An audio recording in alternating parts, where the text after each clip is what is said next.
व्याख्यामुद्रां करसरसिजैः पुस्तकं शङ्खचक्रे बिभ्रद्भिन्नस्फटिकरुचिरे पुण्डरीके निषन्नः अम्लानश्रीरमृतविशदेरंशभिप्लावयन् मामाविर्भूयात् अनगमहिमा मानसे वागधीशः नमस्ते प्राणेश प्रणतविभवा यामनिमगाः नमस्वामिन् रामप्रियतमनमन् गुरुगुण नमस्तुभ्यं भीमप्रबलतमकृष्णेष्ट भगवन् नमः श्रीमन्मध्वप्रदिश सुदर्शन्नो जय जय श्रीगुरुभ्यो नमः नारायणं सुरगुरुं जगदेकनाथं भक्तप्रियं सकललोकनमस्कृतं च त्रैगुण्यवर्जितमजं विभुमाद्यमीशं वन्दे भवग्नम् अमरासुरसिद्धवन्द्यं नारायणं नमस्कृत्य नरं चैव नरोत्तमं देवीं सरस्वतीं व्यासं ततो जयमुदीरये. ವೇದವ್ಯಾಸರ ಮಹಾಭಾರತದ ಚಿಂತಕರಿಗೆ ವಂದನೆಗಳು. ಶಾಂತಿ ಪರ್ವದ 178ನೆಯ ಪ್ರವಚನ ಬಹಳ ಸೋಜಿಗವಾದ ಅತಿಪ್ರಿಯವಾದ ಕಥೆಯನ್ನು ಭೀಷ್ಮರು ಧರ್ಮರಾಜನಿಗೆ ಶತ್ರುಗಳ ಜೊತೆಯಲ್ಲಿ ಮೈತ್ರಿಯ ನಡೆ ಹೇಗಿರುತ್ತದೆ ಎನ್ನುವುದರ ಬಗ್ಗೆ ಹೇಳುತ್ತಾ ಇದ್ದಾರೆ. ಇಲಿ ಬೆಕ್ಕು ಇದರ ಕತೆ ಅಂದಾಗ ಮಕ್ಕಳಿಗೂ ತುಂಬ ಇಷ್ಟ ಆಗ್ತದೆ. ಟಾಮ್ ಅಂಡ್ ಜೆರಿ ಅಂತ ಹೆಸರಲ್ಲಿರೋದು. ಇವರು ಬಹಳ ಸ್ಪಷ್ಟವಾಗಿ ಮಾರ್ಜಾರ ಮೂಷಕ ಚಿಂತನೆಯನ್ನೇ ಕೊಡ್ತಾ ಇದ್ದಾರೆ. ಹೀಗಾಗಿ ಸನ್ನಿವೇಶ ನಮಗೆ ಗೊತ್ತಿದೆ. ಇಲಿ ನಿರ್ಭಯವಾಗಿ ಬಲೆಯ ಒಳಗೆ ಬೆಕ್ಕಿನೆಡೆಗೆ ಸಾಗಿದೆ ಅಂತ. ಇದರಿಂದ ಅದಕ್ಕೆ ಒಂದು ರೀತಿಯಿಂದ ಸಮಾಧಾನ ಆಗಿದೆ. ಇತ್ತ ಇರುವ ಗೂಬೆ ಆಗಲಿ ಅತ್ತ ಕಾಯುವ ಮುಂಗುಸಿ ಆಗಲಿ ಬಹಳ ಚಂದವಾಗಿ ಭೀಷ್ಮರವುಗಳ ನಡೆಯನ್ನು ಚಿತ್ರಣವನ್ನು ಕೊಟ್ಟಿದ್ದಾರೆ. ಹೇಗಿದೆ ಏನಿದೆ ಅಂತ ಹೇಳಿಕೊಂಡು. ಹಾಗಾಗಿ ಸಮಾಧಾನದ ನಿಟ್ಟುಸಿರಿನ ಜೊತೆಯಲ್ಲಿ ಇಲಿ ಬೆಕ್ಕಿನ ಮೇಲಿನ ಭರವಸೆಯಲ್ಲಿ ಬೆಕ್ಕಲ್ಲಿ ಮಾತಾಡಿಸಿಕೊಂಡು ಅದರ ಪ್ರಾಣ ರಕ್ಷಣೆ ತನ್ನಲ್ಲಿ ಇದೆ ಎನ್ನುವ ಒಂದು ಬಿಂಕದಿಂದ ಒಳಗೆ ಪ್ರವೇಶ ಮಾಡಿದೆ. ಗ್ರಾಹಿತ್ವಾ ತಂ ಸ್ವಾರ್ಥಂ ಮಾರ್ಜಾರಂ ಮೂಷಿಕಸ್ತತ. ಇಲ್ಲಿ ತನ್ನ ಸ್ವಾರ್ಥವನ್ನು ತನ್ನ ಬದುಕನ್ನು ಬಹಳ ಚೆನ್ನಾಗಿ ಬೆಕ್ಕಿನ ಮೇಲೆ ಹೇಳಿಕೊಂಡು ಕೆಲಸ ಮಾಡಿಕೊಂಡಿದೆ. ಬೆಕ್ಕಿಗೂ ಇಷ್ಟ ಆಗಿದೆ, ತನಗೂ ಇಷ್ಟ ಆಗತ್ತೆ ಅಂತ ಹೇಳಿಕೊಂಡು ಹಾಗಾಗಿ ಬಹಳ ಚೆನ್ನಾಗಿ ಒಳಗೆ ಪ್ರವೇಶ ಮಾಡಿ ಮಾರ್ಜಾರೋರಸಿ ವಿಶ್ರಾಂತಃ ಸುಶ್ವಾಪ ಪಿತೃಮಾತ್ರವತ್ ಬಹಳ ಚಂದವಾಗಿ ಈ ತಂದೆ ತಾಯಿಗಳ ತೆಕ್ಕೆಯಲ್ಲಿ ಮಕ್ಕಳು ಎಲ್ಲ ಆರಾಮವಾಗಿ ಎಲ್ಲೆಂದರಲ್ಲಿ ಮೇಲೆ ಹಾರಿಕೊಂಡು ಬಿದ್ದುಕೊಂಡೆಲ್ಲ ಇರುವುದಿಲ್ಲವೋ ಹಾಗೆ ಬೆಕ್ಕಿನ ಮೈ ಮೇಲೆ ಎದೆ ಮೇಲೆ ಈ ಇಲಿ ಹಾರಾಡಿಕೊಂಡಿತ್ತು, ತಿರುಗಾಡಿಕೊಂಡಿತ್ತು. ಅಂದರೆ ತುಂಬ ಫ್ರೀನೆಸ್ ತೋರಿಸಿಬಿಟ್ಟಿತ್ತು. ತಾನು ಚೆನ್ನಾಗಿದ್ದೇನೆ ಹೇಳಿಕೊಂಡು ಬೆಕ್ಕಿನ ಮೇಲೆ ವಿಶ್ವಾಸ ಉಂಟ ಇಲ್ವಾ ಅಂತ ಪರೀಕ್ಷೆ ಮಾಡಿದಾಗೂ ಆಗತ್ತೆ. ಒಂದು ದೃಷ್ಟಿಯಿಂದ ಅತ್ತ ಇತ್ತ ಕಚುಗುಳಿ ಆದ ಹಾಗೆ ಕೈಕಾಲಿಟ್ಟ ಹಾಗೆ ಅದು ಏನು ಅಂತ ಉಪದ್ರ ಅಂತೇಳಿ ಹಿಡಿಲಿಕ್ಕೆ ಪ್ರಯತ್ನಿಸ್ತದೋ ಅಥವಾ ಗುರಾಯಿಸ್ತದೋ ಅಥವಾ ಏನಾದರೂ ಕಣ್ಣು ಅಲ್ಲಾಡಿಸ್ತದೋ ಅಂತ ನೋಡಿಕೊಂಡಾಗೂ ಆಗತ್ತೆ.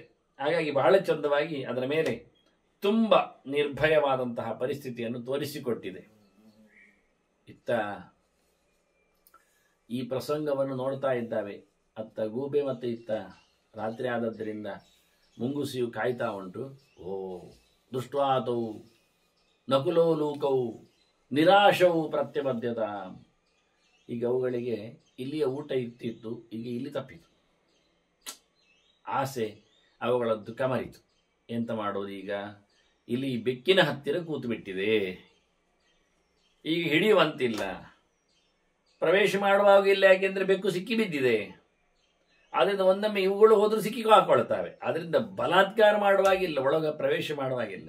ದೃಷ್ಟ್ವಾ ತಯೋ ಪರಾಂ ಪ್ರೀತಿಂ ವಿಸ್ಮಯಂ ಪರಮಂಗತೋ. ಯವಾ ಇಲ್ಲಿ ಬೆಕ್ಕು ಅಂದರೆ ಒಟ್ಟಾಗುವುದೇ ಇಲ್ಲದ ಕತೆ. ಅವುಗಳ ಆತ್ಮೀಯತೆ ನೋಡಿ ಅವುಗಳಿಗೆ ಭಾರಿ ಆಶ್ಚರ್ಯ ಆಯ್ತಂತೆ. ಎಲ್ಲ ಏನಿದು ವಿಚಿತ್ರ ಅಂತ ನಂಬಲಿಕ್ಕೆ ಆಗದ ಸಂಗತಿ ಆಗಿ ಹೋಗಿದೆ. ಬೆಕ್ಕಿನ ಜೊತೆಯಲ್ಲಿ ಇಲಿ ಆಡ್ತಾ ಉಂಟು, ಇಲ್ಲಿ ಬೆಕ್ಕನ್ನು ಆಡಿಸ್ತಾ ಇದೆ ಅಂದಾಗ ಏನಪ್ಪ ಅಂತ ಆಶ್ಚರ್ಯ ಆಯ್ತಂತೆ. ಅಶಕ್ತೌತು ನಯಾತ್ ತಸ್ಮಾತ್. ಆ ಇಲಿಯ ಏನೊಂದು ಮಾತುಕತೆಯಿಂದ, ಬೇಡಿಕೆಯಿಂದ, ನೀತಿವಂತಿಕೆಯಿಂದ ಈ ಮುಂಗುಸಿಗೆ ಮತ್ತು ಗೂಬೆಗೆ ಸಂಪ್ರದರ್ಶಯಿತು ಬಲಾತ್ ಅಶಕ್ತವು. ಅವುಗಳನ್ನು ಇಲಿಯನ್ನು ಹಿಡಿಲಿಕ್ಕೆ ಅವುಗಳಿಗೆ ಆಗಲಿಲ್ಲ. ಎಂತ ಮಾಡೋದು ಗೊತ್ತಾಗಲಿಲ್ಲ. ಇಲ್ಲಿ ಬೇಟೆ ತಪ್ಪಿಯೋಯ್ತು ಅವುಗಳಿಗೆ. ಈ ಸಂಧಿ ನೋಡಿ ಇವುಗಳದ್ದು, ಇವರಿಬ್ಬರ ಸಂಧಾನ, ಶತ್ರುಗಳ ಮೈತ್ರಿ ನೋಡಿ ಅವುಗಳಿಗೆ ಅವಾಕ್ಕಾಯಿತು. ಜಗ್ಮತ್ತುಸ್ತವು ಸ್ವಮಾಲಯಂ, ಅವುಗಳ ಪಾಡಿಗೆ ಹೋಗಿಬಿಟ್ಟವು. ಇನ್ನಾಗುವುದಿಲ್ಲ, ಇದು ಇನ್ನು ಸಿಗುವುದಿಲ್ಲ, ಯಾಕೆಂದರೆ ಮುಗಿಯುವುದಿಲ್ಲ ತಮಗೆ ಆಹಾರ ಅಂಥೇಳಿ ಹೊರಟವು. ಹೀಗೆ ಸಂಧಾನದ ಕಥೆಯನ್ನು ನೋಡಿದವು. ಮುಂದೆ ಕಥೆ ಏನಾಯಿತು? ಇಲ್ಲಿ ಏನು ಮಾಡಿತು? ಲೀನಃ ಸತಸ್ಯ ಗಾತ್ರೇಶು, ಬೆಕ್ಕಿನ ಮೈಯಲ್ಲೆಲ್ಲ ಓಡಾಡಿಕೊಂಡು ಆಚೀಚೆ ಹರಿದಾಡಿಕೊಂಡು, ಫಲಿತಃ, ಈ ಇಲಿ ದೇಶಕಾಲವಿತ್, ಅದಕ್ಕೆ ಚೆನ್ನಾಗಿ ಗೊತ್ತು ಈ ಕಾಡಿನ ಪ್ರದೇಶದಲ್ಲಿ ಸಿಕ್ಕಿ ಹಾಕೊಂಡ ಪರಿಸ್ಥಿತಿಯಲ್ಲಿ ಬೆಕ್ಕು ಏನು, ಈಗ ರಾತ್ರಿ ಎಷ್ಟಾಯಿತು, ಇಷ್ಟೆಲ್ಲ ಆಗುವಾಗ ರಾತ್ರಿ ಕಳೀತಾ ಇದೆ, ಇನ್ನೆಷ್ಟೊತ್ತಿಗೆ ಬೆಳಗಾಗತ್ತೆ, ಹೀಗೆಲ್ಲ ಕಾಲವನ್ನು ದೇಶವನ್ನು ಚೆನ್ನಾಗಿ ಅರಿತಿದೆ. ಇದು ಮುಖ್ಯ. ಇದನ್ನು ಮೊದಲೇ ಭೀಷ್ಮರು ಉಲ್ಲೇಖ ಮಾಡಿದರು. ಪ್ರಧಾನವಾಗಿರುವ ಸಂಗತಿಯನ್ನು ಕೇಳಿದರೆ ಕಾಲ ದೇಶದಲ್ಲಿ ಆಗುವ ವ್ಯವಸ್ಥೆ ಅಂತ. ಅದನ್ನು ಯಾವತ್ತು ಯಾರು ಏನು ಮಾಡಲಿಕ್ಕೆ ಬರೋದಿಲ್ಲ. ದೇಶ ಕಾಲವನ್ನು ಅನುಸರಿಸಿಕೊಂಡು ಕೆಲಸ ಮಾಡಬೇಕಾಗತ್ತೆ ರಾಜ ಅಂತ ಹೇಳಿಕೊಂಡು. ಇದು ಚೆನ್ನಾಗಿ ಇಲಿಗೆ ಗೊತ್ತು. ಇಲ್ಲಿ ಚೆನ್ನಾಗಿ ದೇಶವನ್ನು ಕಾಲವನ್ನು ಗಮನಿಸಿಕೊಂಡಿದೆ, ಗುರುತಿಸಿಕೊಂಡಿದೆ. ಹಾಗಾಗಿ ಚಿಚ್ಚೇದ ಪಾಶಾನ್ ನೃಪತೆ ಕಾಲಾಕಾಂಕ್ಷಿ ಶನೈ ಶನೈ, ಅದರ ಕಟ್ಟುಗಳನ್ನೆಲ್ಲ ಆಚೆ ಈಚೆ ಓಡಾಡ್ತಾ ಒಂದೊಂದೇ ಮೆಲ್ಲಕ್ಕೆ ಕಚ್ಚಿ ಬಿಚ್ಚಲಿಕ್ಕೆ ಶುರು ಮಾಡಿತು. ಅದು ಸಮಯವನ್ನು ನೋಡ್ತಾ ಉಂಟು, ಕಾಲವನ್ನು ಕಳೀತಾ ಇದೆ. ಹಾಗಾಗಿ ನಿಧಾನ ಮಾಡ್ತಾ ಉಂಟು. ನೋಡಿದ ಬೆಕ್ಕು, ನೋಡಿದ ಲೋಮಶ, ನೋಡಿದ. ಓ, ಕೇಳ್ತಾನೆ, ಕಿಂ ಸೌಮ್ಯ ನಾತಿತ್ವರಸೆ, ಏನು ಗಡಿಬಿಡಿ ಮಾಡ್ತಾ ಇಲ್ಲಲ್ಲ ನೀನು, ನಿಧಾನ ಮಾಡ್ತಾ ಇದ್ದೀಯಲ್ಲ. ಕಿಂ ಕೃತಾರ್ಥ ಮನ್ಯಸೆ, ಅಲ್ಲ ನಿನ್ನ ಕೆಲಸ ಆಯಿತು, ನೀನು ಬಚಾವಾದೆ, ನಿನಗೇನು ಹೆದರಿಕೆ ಇಲ್ಲ. ಹಾಗಾಗಿ ತಾತ್ಸಾರವ ನನ್ನ ಮೇಲೆ, ನನ್ನನ್ನು ಅಗೌರವಿಸ್ತೀಯ, ಬಿಟ್ಕೊಡ್ತಾ ಇದ್ದೀಯಾ. ಚಿಂದಿ ಪಾಷಾನ್ ಅಮಿತ್ರಜ್ಞ, ನೀನು ಒಳ್ಳೆ ಶತ್ರುಗಳನ್ನು ಚೆನ್ನಾಗಿ ಸದೆಬಡಿಯುವವ. ನೀನು ದೂರದಲ್ಲಿ ನಿನ್ನ ಶತ್ರುಗಳನ್ನು ಓಡಿಸಿಕೊಂಡೆ ನನ್ನ ಸಹಾಯದಲ್ಲಿ. ಹೀಗಿರುವಾಗ ಬೇಗ ಮಾರಾಯ ನನ್ನ ಕಟ್ಟುಗಳನ್ನೆಲ್ಲ ಕತ್ತರಿಸಿ ಹಾಕಿ ಮಾರಾಯ. ಪುರ ಶ್ವಪಚ ಏತಿ ಸಹ, ಅವನು ಬರುವ ಮುಂಚೆ ಅವು ಭಯಂಕರ ಇದ್ದಾನೆ. ಅವನ ಬಗ್ಗೆ ಭೀಷ್ಮರು ಬರುವಾಗ ಬಣ್ಣಿಸ್ತಾರೆ. ಬಹಳ ವಿಚಿತ್ರವಾದಂತಹ ಕಿವಿ, ಮೋರೆ, ಕೈಯಲ್ಲಿ ಗುದ್ದಲಿ, ಬಹಳ ಎತ್ತರದ ಮೈಕಟ್ಟು, ಬಹಳ ಕಠೋರ ಕ್ರೂರನಾಗಿರ್ತಾನೆ ಅಂತ. ಹಾಗಾಗಿ ಅವನನ್ನು ನೋಡಿಯೇ ಸಾಯಬೇಕು, ಅವನು ಮುಟ್ಟಿಯಲ್ಲ, ಚುಚ್ಚಿಯಲ್ಲ. ಹಾಗಾಗಿ ಅವನು ಬರುವ ಮುಂಚೆ ಮಾರಾಯ ನನ್ನನ್ನೊಂದು ಬಿಡಿಸಿ ಬಿಡು ಮಾರಾಯ ಅಂತ ಕೇಳಿಕೊಳ್ಳುತ್ತದೆ. ಅಂಗಲಾಚಿದದೆ ಬೆಕ್ಕು. ಆಗ ಇಲ್ಲಿ ಹೇಳುತ್ತದೆ, ಸುಮ್ಮನಿರು ಮಾರಾಯ, ತೂಷ್ಣೀಭವ, ನತೇ ಸೌಮ್ಯ ತ್ವರಾ ಕಾರ್ಯ ನ ಸಂಭ್ರಮ. ನೀನು ಗಡಿಬಿಡಿ ಮಾಡಬೇಡ, ಆಯಿತಾ, ಸುಮ್ಮನೆ ಇರು. ನೀನು ಯಾಕೆ ತಲೆ ಬಿಸಿ ಮಾಡಿಕೊಳ್ಳೋದು? ಸಂಭ್ರಮ, ಸಂಭ್ರಮ ಅಂದರೆ ಸಂಭ್ರಮ, ಸಮ್ಯಕ್ ಭ್ರಮ ಅಂತಲೂ ಅರ್ಥ, ಮಂಡೆ ಬಿಸಿ ಅಂತಲೂ ಅರ್ಥ. ಸಂಭ್ರಮ ಅಂದರೆ ಗೋಜಿಗದ್ದಲ ಮಾಡಿಕೊಳ್ಳೋದು ಅಂತ ಅರ್ಥ. ಇವತ್ತು ಅವರ ಮನೆಯಲ್ಲಿ ಸಂಭ್ರಮ. ಯಾಕೆಂದರೆ ತಂದೆ ಬರಲಿಕ್ಕಿದ್ದಾರೆ ಅಂದರೆ ಸತ್ತವರು ಇವತ್ತು ಪಿಂಡ ಹಾಕ್ಲಿಕ್ಕೆ ಉಂಟು, ಇಷ್ಟೇ ಅರ್ಥ, ಅಂತ ಇಲ್ಲ. ಆದರೆ ಹೇಳೋ ರೀತಿಯಾಗಿ ಇವತ್ತು ತಂದೆ ಬರಲಿಕ್ಕೆ ಉಂಟು, 27 ವರ್ಷ ಆಯಿತು ಹೇಳ್ತಾರೆ. ಅಂದರೆ ಅವರು ಹೋಗಿ ಅಂತ ಅರ್ಥ. 27 ವರ್ಷ ಪರದೇಶಕ್ಕೆ ಹೋಗಿ ವೃದ್ಧಾಶ್ರಮದಲ್ಲಿ ಕೂತು ಎಲ್ಲ ಅರ್ಥ ಅಲ್ಲ. ಅದು ತೀರ್ಥಯಾತ್ರೆ ಮಾಡಿ, ಹಿಂದೆಲ್ಲ ತೀರ್ಥಯಾತ್ರೆ ಮಾಡಿ ಕಾಶಿಯಲ್ಲಿ ಹೋಗಿ ಅಂದರೆ ಭಾರಿ ಗೋಜಿ. ಈಗ ಅಂಥ ಕೆಲಸವೇ ಆಗುವುದಿಲ್ಲ. ಅವ್ರು ಎಲ್ಲಿ ಓದ್ತಾರೆ ಅಂತ ಲೊಕೇಶನ್ ಕಳಿಸ್ತಾರೆ, ಫೋಟೋ ಹಾಕ್ತಾರೆ, ವಿಡಿಯೋ ಎಲ್ಲ ಇರ್ತದೆ. ಆದ್ದರಿಂದ ಹೆದರಿಕೆಯ ಪ್ರಶ್ನೆಯೇ ಇಲ್ಲ. ಇವ ಭಾಳ ಚೆನ್ನಾಗಿ ಹೇಳ್ತಾನೆ, ನಿಂಗೇನು ಗಡಿಬಿಡಿ ಏನು ಬೇಡ, ಈಗ ಸ್ವಲ್ಪ ಯೋಚನೆ ಮಾಡಬೇಡ, ಸುಮ್ಮನೆ ಕೂತ್ಕೋ ನೀನೀಗ, ನಾನು ಮಾಡ್ತೇನಲ್ಲ ಅಂತದೆ. ಯಾಕೆ ಅಂದರೆ ವಯಮೇ ಮಾತ್ರ ಕಾಲಜ್ಞ ನ ಕಾಲ ಪರಿಹಾಸ್ಯತೆ. ಸಮಯ ನಮಗೆ ಗೊತ್ತುಂಟಲ್ವಾ, ನಾನು ಚೆನ್ನಾಗಿ ತಿಳ್ಕೊಂಡಿದ್ದೇನೆ. ಎಷ್ಟು ಹೇಗೆ ನಿನ್ನನ್ನು ಯಾವತ್ತು ಬಿಡಬೇಕೆಲ್ಲ ನನಗೆ ಗೊತ್ತುಂಟು. ಕಾಲ ಏನು ನನ್ನನ್ನು ಮೋಸ ಮಾಡುವುದಿಲ್ಲ, ಕಾಲಕ್ಕೆ ಹೋಗುವುದಿಲ್ಲ, ತಪ್ಪುವುದಿಲ್ಲ, ಸಮಯ ಬಿದ್ದು ಹೋಗುವುದಿಲ್ಲ, ನಾನು ಟೈಮ್ ಪಾಸ್ ಮಾಡುವುದಿಲ್ಲ. ಟೈಮ್ ಪಾಸ್ ಮಾಡ್ತೇನೆ, ಸಮಯವನ್ನು ಕೊಲ್ಲುವುದಿಲ್ಲ. ಅಂದರೆ ಕಾಲವನ್ನು ತಪ್ಪಿಸುವುದಿಲ್ಲ. ಕಾಲ ಏನು ನನ್ನ ಕೈಯಿಂದ ತಪ್ಪಿ ಹೋಗುವುದಿಲ್ಲ, ಜಾರುವುದಿಲ್ಲ, ಮೀರುವುದಿಲ್ಲ. ನಾನು ಕಾಲ ಮೀರುವುದಿಲ್ಲ, ನಿನ್ನ ಕೆಲಸ ಮಾಡಿ ಕೊಡ್ತೇನೆ. ನೀನು ಗಡಿಬಿಡಿ ಅಂತೂ ಮಾಡುವುದು ಬೇಡ, ನಮಗೆ ಗೊತ್ತುಂಟು ಟೈಮಿನ ಬಗ್ಗೆ ಅಂತ. ಯಾಕೆಂದರೆ ಒಂದು ಬಹಳ ಚಂದವಾದ ಒಂದು ಮಾತು ಹೇಳ್ತದೆ, ಈ ಸಾರ್ವತ್ರಿಕ ಮಾತು, ಸಾರ್ವಜನಿಕವಾದ ಮಾತು. ಅಕಾಲೇ ಕೃತ್ಯಮಾರಬ್ಧಂ ಕರ್ತುರರ್ಥಾಯ ಕಲ್ಪತೆ. ಟೈಮ್ ತಪ್ಪಿ ಏನಾದರೂ ಕೆಲಸ ಶುರು ಮಾಡಿತಾ ಅವನಿಗೆ ಅನರ್ಥ ಆಗ್ತದೆ. ಅಕಾಲೇ ಕೃತ್ಯಮಾರಬ್ಧ. ನೋಡಿ, ಬೆಳಿಗ್ಗೆ ಬೇಗ, ಎಷ್ಟು ಬೇಗ, 2 ಗಂಟೆ 3 ಗಂಟೆಗೆ ಇಡುವ, ಅರ್ಲಿ ಮಾರ್ನಿಂಗ್ AM ಅಡುಗೆ ಶುರು ಮಾಡು. ಏನಾಯಿತು? ಅಡುಗೆ ಶುರು ಮಾಡಿದ್ರಿಂದ ಅದು ಆವತ್ತಿನ ಅಡುಗೆ ಆಗುವುದಿಲ್ಲ, ಹಿಂದಿನ ದಿವಸ ಆಗ್ತದೆ. ಅಲ್ಲ, ಹಿಂದಿನ ದಿವಸ ಎಲ್ಲ ಮಾಡಿ ಹೊಡಿದ್ರು ಅಂತ ನೀವು ಕೇಳಬೇಡಿ. ಇದು ಮುಗಿದೋಯ್ತು, 2 ಒಂದೇ ನಮನಿ. ಕೃಷ್ಣ ಹೇಳಿದ್ದೇನು? ಯಾತಯಾಮಂ ಗತರಥಂ ಭೂತಿ ಪರಿಯುಷಿತಂಚಯತು ಅಂತ. ಹಿಂದಿನ ದಿವಸದ್ದು ತಂಗಳ ಆಗುವುದಿಲ್ಲ ಅಂದ, ದೇವರ ಸಮರ್ಪಣೆ ಆಗುವುದಿಲ್ಲ ಅಂತ. ಹೀಗಾಗಿ ಬೇಕರಿ ಫುಡ್ ಆಗಲಿ, ದೊಡ್ಡ ಔತಣ ಕೂಟಕ್ಕೋಸ್ಕರ ಹಿಂದಿನ ದಿವಸ ಮಾಡುವ ಚಪಾತಿ ಅಲ್ಲ, ಹೋಳಿಗೆ ಲಾಡು ಏನೇ ಆಗಲಿ, ಅದೇ ಚಿರೋಟಿ ಚಕ್ಕುಲಿ ಎಂಥದೇ ಇರಲಿ, ಯಾವುದು ನಡೆಯುವುದಿಲ್ಲ. ಅಕಾಲೇ, ಕಾಲ ಯಾವಾಗ ಶುರುವಾಗುವುದು? ಸೂರ್ಯೋದಯದ ಲೆಕ್ಕಾಚಾರದಲ್ಲಿ. ಹಾಗಾಗಿ ಆ ದಿನದ ವ್ಯವಸ್ಥೆ. ಕಾಲದಲ್ಲಿ ಶುರು ಮಾಡಿದ್ದನ್ನು ನಾವು ಕೆಲಸದಲ್ಲಿ ಉಪಯೋಗಿಸಲೇ ಬರ್ತದೆ, ಇಲ್ಲದಿದ್ದರೆ ಮಾಡಿದವನಿಗೆ ತೊಂದರೆ ಉಂಟು. ಇದು ಹೇಳ್ತದೆ ಇಲ್ಲಿ ಹೇಳಬೇಕು ನಮಗೆ, ನಾಚಿ ಪಡ್ಲಿಕ್ಕೆ. ಅಕಾಲೇ ಕೃತ್ಯಮಾರಬ್ಧಂ ಕರ್ತುರ್ ಅರ್ಥಾಯ. ಅಕಾಲೇ ಕೃತ್ಯಮಾರಬ್ಧಂ ಕರ್ತು ನಾರ್ಥಾಯ ಕಲ್ಪತೆ ಅಂತ. ಮಾಡಿದವನಿಗೆ ಒಳ್ಳೆಯದಾಗುವುದಿಲ್ಲ, ಬೆನಿಫಿಟ್ ಇಲ್ಲ, ಅನರ್ಥ ಆಗ್ತದೆ, ತೊಂದರೆಗೆ ಬೀಳುತ್ತಾನೆ, ಪಾಪವೇ ಬರ್ತದೆ. ಆಯ್ತಾ? ಹಿಂದಿನ ದಿವಸದ, ಯಾಕೆಂದರೆ ಅದು ಇಡೀ ದಿವಸಕ್ಕೆ ಉಪಯೋಗ ಆಗತ್ತೆ. ಒಂದೊಮ್ಮೆ ಬ್ರಾಹ್ಮ ಮುಹೂರ್ತಕ್ಕಿಂತ ಮೊದಲು ಹೇಳುವಂತಿಲ್ಲ, ಮಿಂದು ಬರುವಂತಿಲ್ಲ. ಹಾಗಾಗಿ ನೀರು ಪದಾರ್ಥ ಎಲ್ಲ ತರುವಾಗಿಲ್ಲ. ಒಂದೊಮ್ಮೆ ಹಾಗೊಂದು ಮಾಡಿ ಬಿಟ್ಟರೆ ಏನಾಗುತ್ತೆ? ಆ ನೀರಿನಿಂದ ಬೆಳಿಗ್ಗಿನ್ನು ಸ್ನಾನ, ಅಡುಗೆ, ತೀರ್ಥ, ಅಭಿಷೇಕ ಎಲ್ಲ ಮುಂದುವರಿತದೆ. ಅದೆಲ್ಲವೂ ಅವತ್ತು ಹಾಳಾಗ್ತದೆ. ಒಂದು ನೀರಿನ ಸಂಪರ್ಕದಿಂದ ಸರ್ವವೂ ಕೆಡ್ತದೆ. ಇದರಿಂದ ಮುಂದೆ ಆಗತಕ್ಕಂಥ ವ್ಯವಸ್ಥೆಗಳಿಗೆ, ತೀರ್ಥ ಪ್ರಾಶನಗಳಿಗೋ ಮತ್ತು ನೈವೇದ್ಯ ವ್ಯವಸ್ಥೆಗೋ ಏನೇನೋ ಧರ್ಮವನ್ನು ಕೊಲ್ಲುವುದು, ಧರ್ಮವನ್ನು ನಡೆಸುವುದು ಭಾರಿ ಕಷ್ಟ. ಹೇಳುವುದಕ್ಕೆ ಧರ್ಮಷ್ಟ ಸೂಕ್ಷ್ಮ ಹೇಳಿತ್ತು. ಧರ್ಮ ಅರ್ಥ ಆಗುವುದು ಕಷ್ಟ. ಮಾಡಿದ್ದೇನೆಲ್ಲ ಮಿಂದಿದ್ದೇನೆಲ್ಲ ಆಗುವುದಿಲ್ಲ. ನೋಡಿ, ಉದಾಹರಣೆಗೆ ನಂದ ದ್ವಾದಶಿ ದಿವಸದ್ದು ಸಹ ಮೀಲಿಕ್ಕೆ ಹೋದವ ಸ್ವಲ್ಪ ಬೇಗ ಮಿಂದ, ಗಂಟೆ ತಪ್ಪಿ ಮಿಂದ, ಕರ್ಕೊಂಡು ಹೋಗಿಬಿಟ್ರು ಅವನನ್ನು, ಎಳ್ಕೊಂಡು ಹೋಗಿಬಿಟ್ರು. ಅವನಾದರೆ ನಂದ, ಅವನು ವಸುರೂಪನೇ ಇದ್ದಾನೆ ಬಿಡಿ. ಹಾಗಾಗಿ ದೇವತೆಗಳಿಗೆ ಪರಿಚಯ ಉಂಟು ನಾಗಲೋಕದಲ್ಲಿ. ಮತ್ತು ಕೃಷ್ಣನ ಅಪ್ಪ, ಇಲ್ಲಿನ ಯೋಗ್ಯತೆಯೋ ಅವನಲ್ಲಿ ಇದೆ. ಸಾಮಾನ್ಯನಾದರೂ ಇಲ್ಲಿನ ಯೋಗ್ಯತೆಯಲ್ಲಿ ದೊಡ್ಡ ಜನ ಆಗ್ತಾನೆ. ಹಾಗಾಗಿ ಅವನ ಬಗ್ಗೆ ಏನು ಹೆಚ್ಚು ತೊಂದರೆ ಆಗಲಿಲ್ಲ. ಅದು ಉಳಿದವರ ಕಥೆ ಏನಾಗ್ತದೆ? ಎಳ್ಕೊಂಡು ಹೋಗಿಬಿಟ್ರೆ ಅವರು ನೀರಲ್ಲಿ ಮುಳುಗಿ ಸತ್ತೇ ಹೋಗ್ತಾರೆ, ಪ್ರಯೋಜನ ಆಗುವುದಿಲ್ಲ. ಆದ್ದರಿಂದ ಕರ್ತು ನಾರ್ಥಾಯ ಕಲ್ಪತೆ ಅಕಾಲೇ ಕೃತ್ಯಮಾರಬ್ಧ. ಯಾವುದೇ ಕೆಲಸ ಸಮಯಕ್ಕೆ ತಪ್ಪಿ ಒಂದೊಮ್ಮೆ ಶುರು ಮಾಡಿದರೆ ಅವನಿಗೆ ಕಂಡಬಟ್ಟೆ ಅದರಿಂದ ತೊಂದರೆ ಆಗ್ತದೆ. ತದೇವ ಕಾಲೇ ಆರಬ್ಧಂ. ಅದನ್ನು ನೀವು ಒಂದೊಮ್ಮೆ ಸಮಯಕ್ಕೆ ಸರಿಯಾಗಿ ಶುರು ಮಾಡಿದರೆ ಮಹತೇ ಅರ್ಥಾಯ ಕಲ್ಪತೆ, ಭಾರಿ ಬೆನಿಫಿಟ್ ಉಂಟು.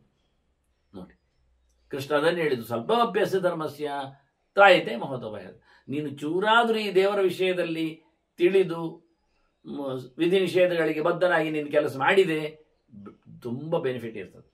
ನೀನೊಂದೊಮ್ಮೆ ಇಷ್ಟ ಬಂದಾಗಿ ಶಾಸ್ತ್ರವನ್ನು ಮುರಿದು ವಿಧಿ ನಿಷೇಧಗಳನ್ನು ಧಿಕ್ಕರಿಸಿ ಕಾಲ ತಪ್ಪಿಸಿ ದೇಶ ದೂಡಿ ಕೆಲಸ ಮಾಡಿದರೆ ಭಯಂಕರ ಆಪತ್ತಿಗೆ ಒಳಗಾಗ್ತದೆ, ತುಂಬ ನಷ್ಟವನ್ನು ಅನುಭವಿಸ್ತೀನಿ ಅಂತ ಬಹಳ ಸ್ಪಷ್ಟವಾಗಿ ಇಲ್ಲಿ ಹೇಳ್ತಾರೆ.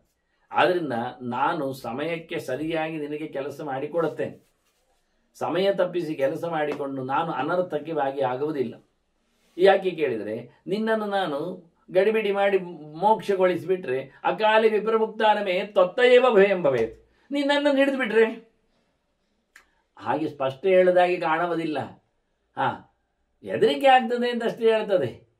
ಯಾರಿಂದಲೂ ಹೆದರಿಕೆ ಆಗ್ಬೋದು ನನಗೆ. ನೀನು ಓಡಿಬಿಟ್ರೆ ನನ್ನನ್ನು ಗೂಬೆ ಹಿಡಿಬೋದು, ಬಂದು ಮುಂಗುಸಿಂದ ಆಗ್ಬೋದು. ಟೋಟಲ್ ಏನೋ ಒಂದು ಉಂಟು ಅನರ್ಥ. ಏನು ಹೇಳೋದಿಲ್ಲ, ಇದು ಸ್ಪಷ್ಟ ಹೇಳುವುದಿಲ್ಲ. ಸ್ಪಷ್ಟ ಹೇಳಿದಾಗೆ ಗೆರೆಗಳನ್ನು ಕಾಣಿಸಿಕೊಡುವುದಿಲ್ಲ. ಪಾಠಾಂತರಗಳ ಗೌಜಿಯಿಂದ ವಾಸ್ತವವಾಗಿ ನಿಜವಾಗಿ ಇದು ಇಷ್ಟೇ ಸ್ಪಷ್ಟ. ಬೇಗ ಬಿಟ್ಟರೆ ನನಗೆ ಹೆದರಿಕೆ ಇಲ್ವಾ ನಿಂದು ಅಂತ ಹೇಳ್ತದೆ. ಸಹಜ, ಹೆದರಿಕೆ ಇರುವುದು ಎಲ್ಲರಿಗೂ ಸಹಜ, ಯಾರದ್ದು ಹೇಳಬಹುದು. ಅದರಿಂದ ನಾನು ಸಮಯಕ್ಕೆ ಸರಿಯಾಗಿ ಮಾಡ್ತೇನೆ, ತಡಿ ಸ್ವಲ್ಪ ಮಾಡ್ತಾ ಉಂಟು ನಾನು. ನಿಂಗೆಂಥದ್ದು ವಿಷಯ ಏನು?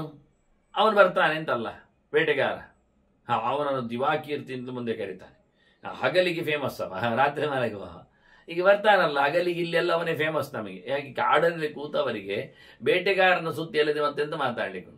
ಅವನ ಕಠೋರತೆ, ಕ್ರೂರತೆ, ಕರಾಳ ಮುಖ ಇದನ್ನೇ ಬಣ್ಣಿಸುವುದು ಪ್ರತಿಯೊಬ್ಬರು, ಮತ್ತೆ ಬೇರೆ ನೋಡ್ಲಿಕ್ಕಿಲ್ಲ ಅವರಿಗೆ. ಈ ಪ್ರಾಣಿಗಳಿಗೆಲ್ಲ ಅವನು ಸಿಂಹಸ್ವಪ್ನ, ಯಮದೂತ ಅಂತ, ಯಮದೂತಾಭಂ ಅಂತಲೇ ಹೇಳ್ತಾರೆ. ಅವನು ಯಮದೂತ ಇವರಿಗೆಲ್ಲ. ಎಲ್ಲಿ ಬಾಣ ಬಿಡುತ್ತಾನೋ, ಯಾವುದನ್ನು ಚುಚ್ಚುತ್ತಾನೋ, ಯಾವುದಕ್ಕೆ ಬಲೆ ಹಾಕ್ತಾನೋ ಅದು ಮುಗಿದೋಯ್ತು. ಹೀಗಾಗಿ ಪ್ರಾಣಿಗಳೆಲ್ಲ ಪರಬರ ಅವನ ವಿಷಯದಲ್ಲಿ ಪಿರಿಬಿರಿ ಮಾಡ್ತಾರೆ. ಹಾಗೆ ನಿನ್ಗೆಂತದ್ದು ಅವು ಬರ್ತಾರಂತಲ್ಲ, ಯಾವತ್ ಪಶ್ಯಾಮಿ ಚಾಂಡಾಲ್ ತಾವತ್ ಮೋಕ್ಷ್ಯಾಮಿ ತೇ ಪಾಶಾನ್. ನಾನು ಅವನನ್ನು ದೂರದಲ್ಲಿ ನೋಡಿದ ತಕ್ಷಣವೇ ಬಂದ ಅಂತ ಗೊತ್ತಾಗ್ತದೆ, ನಾನು ಖಂಡಿತವಾಗಿಯೂ ನಿನ್ನ ಕಟ್ಟುಗಳನ್ನೆಲ್ಲ ಕಚ್ಚಿ ಹಾಕ್ತೇನೆ, ಬಿಡಿಸಿ ಬಿಡುತ್ತೇನೆ, ತುಂಡು ಮಾಡಿ ಬಿಡುತ್ತೇನೆ. ಆಯ್ತಲ್ಲ, ನೀನೇನ್ ಮಾಡ್ತೀಯಾಗ? ತಸ್ಮಿನ್ ಕಾಲೇ ಪ್ರಮುಕ್ತಸ್ತು ತರುಂ ಅಧಿರೋಕ್ಷಸೆ. ನೀನು ಕೂಡಲೇ ಏನ್ ಮಾಡ್ತೀನಿ? ನೀನು ತರುಮೇವ ಅಧಿರೋಕ್ಷಸೆ, ಮರವನ್ನು ಏರಿಬಿಡ್ತಿ. ನಾನು ನಿನಗೆ ಕಟ್ಟು ಸಡಿಲು ಮಾಡಿ ಕೊಡುತ್ತೇನೆ. ಆತ ಬರ್ತಾನೆ ಅಂದಾಗ ಅಷ್ಟೊತ್ತಿಗೆ ನೀನು ಖಂಡಿತವಾಗಿ ಮರಕ್ಕೆ ಹಾರಿಯಾಗಿರುತ್ತದೆ. ಯಾಕೆ ಆಗ ಕೇಳಿದರೆ ಒಂದು ವಿಷಯ ಏನು? ಅದೇ ಕಾಲ. ಮನುಷ್ಯನಿಗೆ ಬದುಕಿನ ಕೊನೆಯ ಕ್ಷಣ ಉಂಟಲ್ಲ, ಅದು ಬಹಳ ಚೆನ್ನಾಗಿರ್ತದೆ. ಅದನ್ನ ಹೇಳಿದ್ರೆ ನಹಿತೇ ಜೀವಿತ ಧನ್ಯತ್ ಕಿಂಚಿತ್ ಕೃತ್ಯಂ ಭವಿಷ್ಯದೆ. ನಿನಗೆ ಬದುಕು ಬಿಟ್ಟು ಮತ್ತೇನು ಕಾಣುವುದಿಲ್ಲ. ಆಗ ನನ್ನನ್ನು ಹಿಡ್ಕೊಂಡು ಹೋಗುದು, ತಿಂದುಕೊಂಡು ಹೋಗುದು, ಕಚ್ಚಿಕೊಂಡು ಹೋಗುದು ಎಲ್ಲ ಎಂಥದ್ದು ಯೋಚನೆ ಬರುವುದಿಲ್ಲ. ಲಾಸ್ಟ್ ಮೂಮೆಂಟ್, ಕೊನೆಯ ಕ್ಷಣ ಬಂದ ಹೆಜ್ಜೆ ಇಟ್ಟ ಅಂದ್ರೆ ನಾನು ಕತ್ತನಿದ್ದ ತಕ್ಷಣ ಇದು ಒಂದೇ ಗುತ್ತಿನಲ್ಲಿ ಮರದಲ್ಲಿ ಇರ್ತೀನಿ. ಆಗ ನನಗೆ ಹೆದರಿಕೆ ಆಗುದು, ನಾನು ಒಂದೇ ಕಡೆ ಓಡಿಬಿಡ್ತಿರ್ತೇನೆ. ಹೀಗಾಗಿ ನಾವು ಬಾರದ ಮುಂಚೆ ನಾನು ಬಿಚ್ಚಿ ಹಾಕಿದ್ರೆ ನಿನಗೆ ಪುರುಸೋತುಂಟು, ಮತ್ತೆ ನನ್ನನ್ನು ನೀನು ಗಬಕ್ಕನೆ ಹಿಡಿಲಿಕ್ಕೆ ಬರ್ತದೆ ಅಂತ ಬಹಳ ಸ್ಪಷ್ಟವಾಗಿ ವಿಷಯವನ್ನು ಹೇಳುವಾಗ ನಿನ್ನಗೆ ಕೊನೆ. ಇದೆಲ್ಲ ಮನುಷ್ಯ, ಇದು ಮಾಮೂಲಿ ವಾಕ್ಯ, ಎಲ್ಲರಿಗೂ ಅನ್ವಯ ಆಗುವ ಹಾಗೆ. ದೈತೆ ಜೀವಿತಾಧನ್ಯತ್ ಕಿಂಚಿತ್. ಮನುಷ್ಯನಿಗೆ ಬದುಕಿ ಪರಮ ಇಷ್ಟ. ಹಾಗಾಗಿ ಅವನಿಗೆ ಬದುಕಿನ ಹೊತ್ತಿನಲ್ಲಿ ಇನ್ನೇನು ಗೊತ್ತಾಗುವುದಿಲ್ಲ.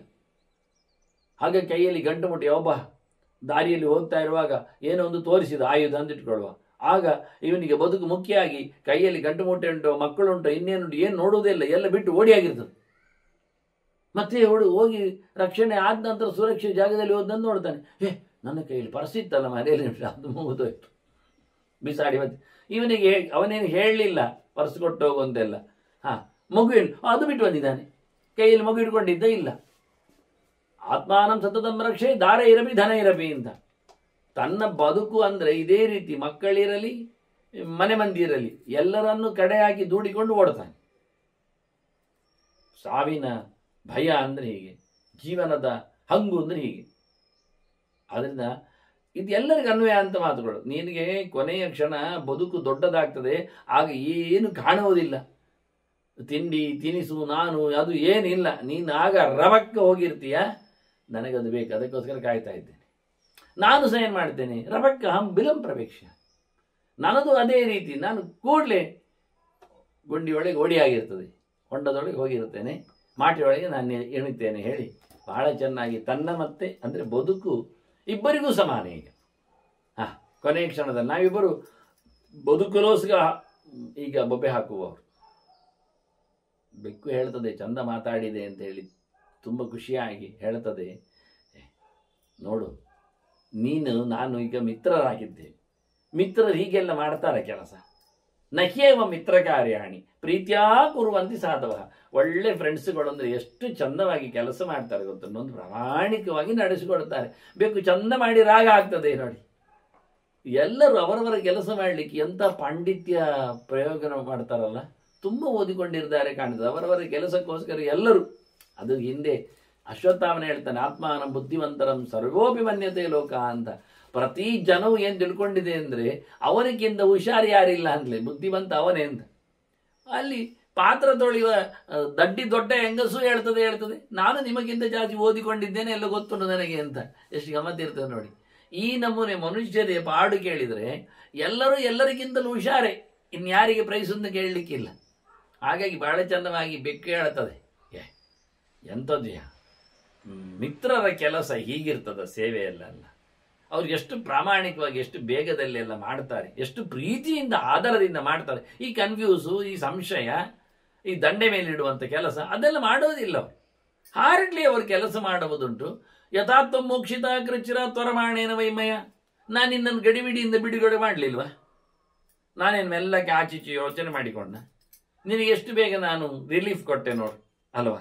ಹಾಗಿರುವಾಗ ನೀನು ಸತತ ಹಿ ತ್ವರಮಾಣೇನ ತ್ವಯಾ ಕಾರ್ಯಮಿದಮ್ಮವ, ನನ್ನ ಕೆಲಸ ನೀನು ಬೇಗ ಮಾಡಿ ಪಕ್ಕನೆ ಗಂಟೆಲ್ಲ ಬಿಚ್ಚಿಕೊಟ್ಟು ನೀನು ಕೆಲಸ ಮಾಡಿ ಬಿಡುವೆ. ನಾವಿಬ್ಬರು ಒಂದೇ ನಮೂನೆ ಎಲ್ಲ ಮಾಡಿಕೊಂಡದ್ದು ಇದು ಮಿತ್ರರ ಲಕ್ಷಣ ಹೌದಾ ಅಲ್ವಾ ಅಂತ ಹೇಳ್ತಾನೆ. ಆದ್ರಿಂದ ಯತ್ನ ಗುರು ಮಹಾಪ್ರಾಜ್ಞ, ಏ ಬುದ್ಧಿವಂತ, ಭಾರಿ ಮಾತಾಡಿದವ, ಕೆಲಸ ಬೇಗ ಮಾರೆ. ನಾವು ಕೆಲಸಗಾರರಲ್ಲಿ ಮಾತಾಡಿಸ್ತಿಗೆ ಹೋಗ್ಬಾರ್ದು. ವಿಷಯನ ಕೇಳಿದರೆ ಕೆಲಸವನ್ನು ಇಷ್ಟಿಷ್ಟು ಹೀಗೀಗೆ ಇದೆ ಅಂತ ಮೊದಲು ಹೇಳಿಕೊಳ್ಳಬೇಕು, ಆನಂತರ ಮಾಡಲಿಕ್ಕೆ ಬಿಡಬೇಕು, ದುಡ್ಡನ್ನು ಅದರ ಬಗ್ಗೆ ಮಾತಾಡಿರಬೇಕು. ಮತ್ತೆ ನಡುವೆ ನಾವು ಮಾತಾಡಲಿಕ್ಕೆ ನಿಂತಿರುಂಟಲ್ಲ, ಅವನು ಕೊಟ್ರೆ ಹಿಡ್ಕೊಂಡು ಪೆರ ಮಾಡ್ತಾನೆ ಹೊರತು ಆಯುಧ ಹಿಡ್ಕೊಂಡು ಅವನು ಕೆಲಸ ಮಾಡಿದ ನಾಟಕ ಮಾಡ್ತಾನೆ. ಏನು ಯಾಕೆ ನೀವು ಅದ್ರ ಮಾತಾಡಬೇಕಲ್ಲ, ನೀವು ಹೇಳಿದ್ದಲ್ಲ ಮಾತಾಡಿದ್ದು. ಅದನ್ನು ಮಾತಾಡಿಸುವಾಗ ಅವ ಡ್ರಾಪ್, ಅವನ ಆಯುಧಗಳು ಕೆಳಗೆ ಬೀಳ್ತಾವೆ, ಅವನು ಚಂದವಾಗಿ ನಮಗಿಂತ 10 ಪಾಲು ಮಾತಾಡ್ತಾನೆ. ಕೆಲಸಗಾರರಲ್ಲಿ ನಾವು ಮಾತಾಡಿಸ್ಲಿಕ್ಕೆ ನಿಂತರೆ ನಮ್ಮನ್ನು ಭಾರಿ ಚೆನ್ನಾಗಿ ಅವರು ಬ್ಲ್ಯಾಕ್ ಮೇಲ್ ಮಾಡಿಕೊಂಡು ಕೆಲಸವನ್ನು ಹಗುರಗೊಳಿಸಿ ತನ್ನಷ್ಟಕ್ಕೆ ದುಡ್ಡು ಪಿಂಗಿಸಿ ಹೋಗ್ತಾನೆ. ಆದರೆ ಯಾವಾಗಲೂ ಕೆಲಸಗಾರ ಹತ್ರ ಮಾತಾಡಲಿಕ್ಕೆ ಹೋಗುವ. ಹೆಚ್ಚು ಜನರೆಲ್ಲ ಯೋಚನೆ ಮಾಡೋದು ಅವನಿಗೆ ಸುಮ್ಮನೆ ಲೋನ್ಲಿನೆಸ್ ಇರ್ತದೆ, ಅವನ ಹತ್ರ ಚೂರು ಮಾತಾಡಿಸಿದ್ರೆ ತಾವು ದೊಡ್ಡ ಜನ ಆಗಿ ಕೆಲಸದವನ ಹತ್ರ ಮಾತಾಡಿದ್ದಾನೆ ಮಾಲೀಕ ಹೇಳಿಕೊಂಡು ಬೇಗ ಮಾಡ್ತಾರೆ ಅವರು, ಒಳ್ಳೆ ಹುರುಪು ಬರ್ತದೆ.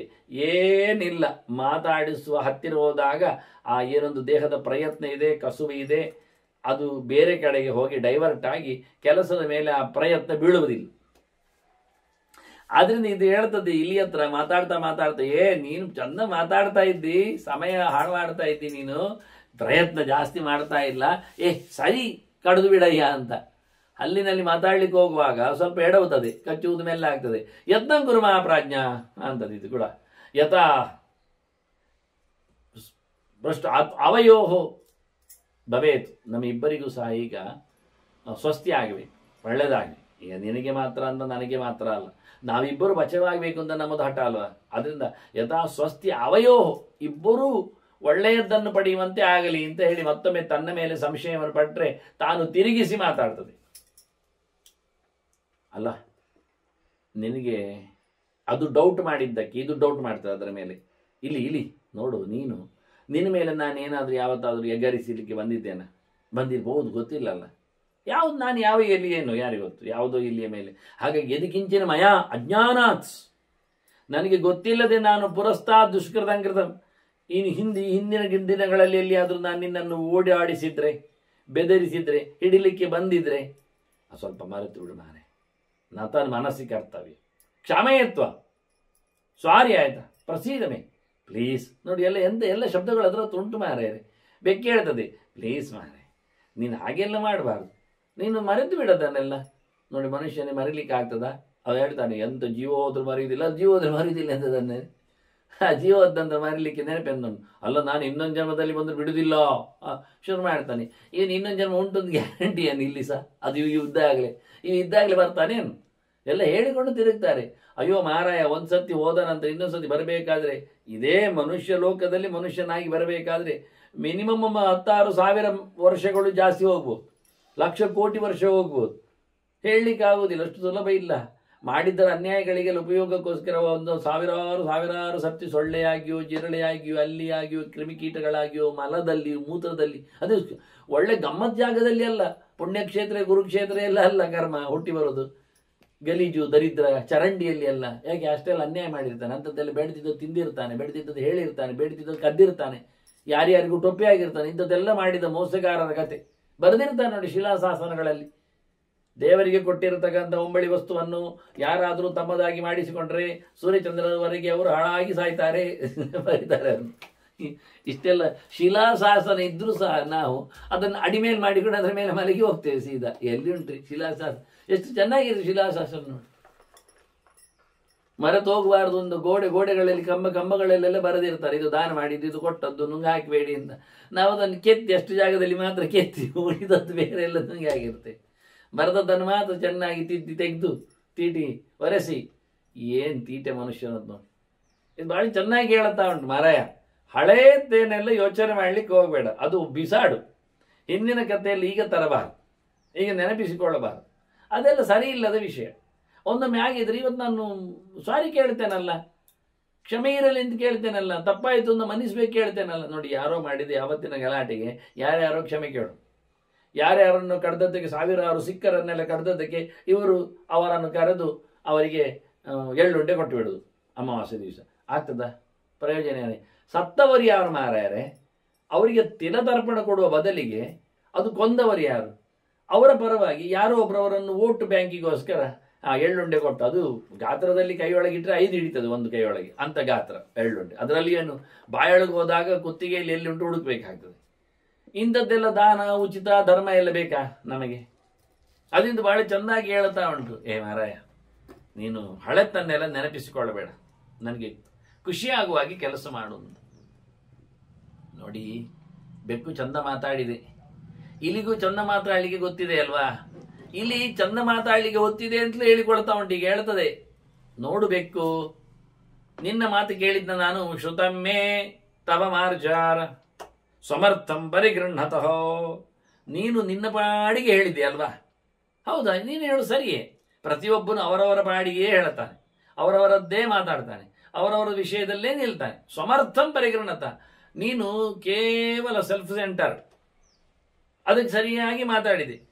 ನಿನ್ನ ಬಾಯಲ್ಲಿ ಒಂದು ಹೇಳಿತ್ತು, ಸ್ವಸ್ತಿ ಯಾವಯೋಹ ಅಂತ, ನಮ್ಮಿಬ್ಬರಿಗೆ ಒಳ್ಳೆದಾಗಲಿ ಅಂತ ಹೇಳಿಕೊಂಡಿದೆ. ಅದು ಹೇಳಿಕೊಂಡಾಗಲೂ ನಾವು ಉಂಟಲ್ಲ ನಮ್ಮಿಬ್ಬರನ್ನು ಅಲ್ಲಿ. ಆದ್ರೆ ಇದೇ ಹೇಳ್ತದೆ, ನಿನ್ನ ಮಾತು ನಾನು ಕೇಳಿದೆ, ನಿನ್ನ ಮಾತು ಕೇವಲ ನಿನ್ನ ಬೌಂಡ್ರಿಯಲ್ಲೇ ಇತ್ತು, ನಿನ್ನ ವಿಷಯದಲ್ಲೇ ತಿರುಗಿಕೊಂಡಿದೆ, ಚೆನ್ನಾಗಿತ್ತು, ಸ್ವಾರ್ಥ, ಪರಮ ಸ್ವಾರ್ಥ ಇತ್ತು ನಿನ್ನ ಮಾತುಗಳಲ್ಲಿ. ಆಯ್ತಾ? ಇರ್ಲಿ, ಮನುಷ್ಯ ತನ್ನನ್ನು ತಾನು ಬಿಟ್ಟು ಕೊಡ್ತಾನ? ಏನಿಲ್ಲ, ಯಾವತ್ತೂ ಇಲ್ಲ, ಯಾವಾಗಲೂ ಇಲ್ಲ. ತನ್ನನ್ನು ಮಾತ್ರ ಅಲ್ಲ, ತನ್ನವರನ್ನೇ ಕೆಲವರು ಬಿಟ್ಟು ಕೊಡೋದಿಲ್ಲ, ಇನ್ನು ಎಲ್ಲಿ ತಾನು ಬಿಟ್ಟು ಕೊಡ್ತಾನೆ? ತಾನು ಹಾಳವ, ತಾನು ಚಿಕ್ಕವ, ತಾನು ಗೊತ್ತಿಲ್ಲದವ, ತಾನು ಬಡವ, ಯಾರಾದ್ರೂ ಹೇಳ್ತಾನೇನು? ಅದೆಲ್ಲಾದ್ರೂ ಹೇಳಿಕೊಂಡಾರು ದುಡ್ಡುಗೋಸ್ಕರ. ಆದ್ರೆ ತಾನು ದಡ್ಡ ಯಾರು ಹೇಳಲಿಕ್ಕೆ ಹೋಗುವುದೇ ಇಲ್ಲ. ಯಾಕೆ? ಅಷ್ಟು ಅವನಲ್ಲಿ ಬುದ್ಧಿವಂತಿಕೆ ಉಂಟು, ಅಷ್ಟುಂಟು. ಹೀಗಾಗಿ ಹೇಳ್ತದೆ, ನಿನ್ನ ಮಾತೆಲ್ಲ ಕೇಳಿದ್ನಲ್ಲ, ಮಮಾಪಿತ್ವಂ ವಿಜಾನಿ, ನನ್ನ ಮಾತು ಚೂರು ಕೇಳು.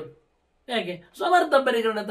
ನಂದು ಸ್ವಾರ್ಥ ಉಂಟಲ್ಲ, ನಿನ್ನ ಸ್ವಾರ್ಥ ನೀನು ಹೇಳಿಕೊಂಡೆ, ನನ್ನ ಸ್ವಾರ್ಥ ನಾನು ಹೇಳ್ತೆ. ಅದನ್ನು ಕೇಳು, ಅದನ್ನು ಉಪಯೋಗಿಸು.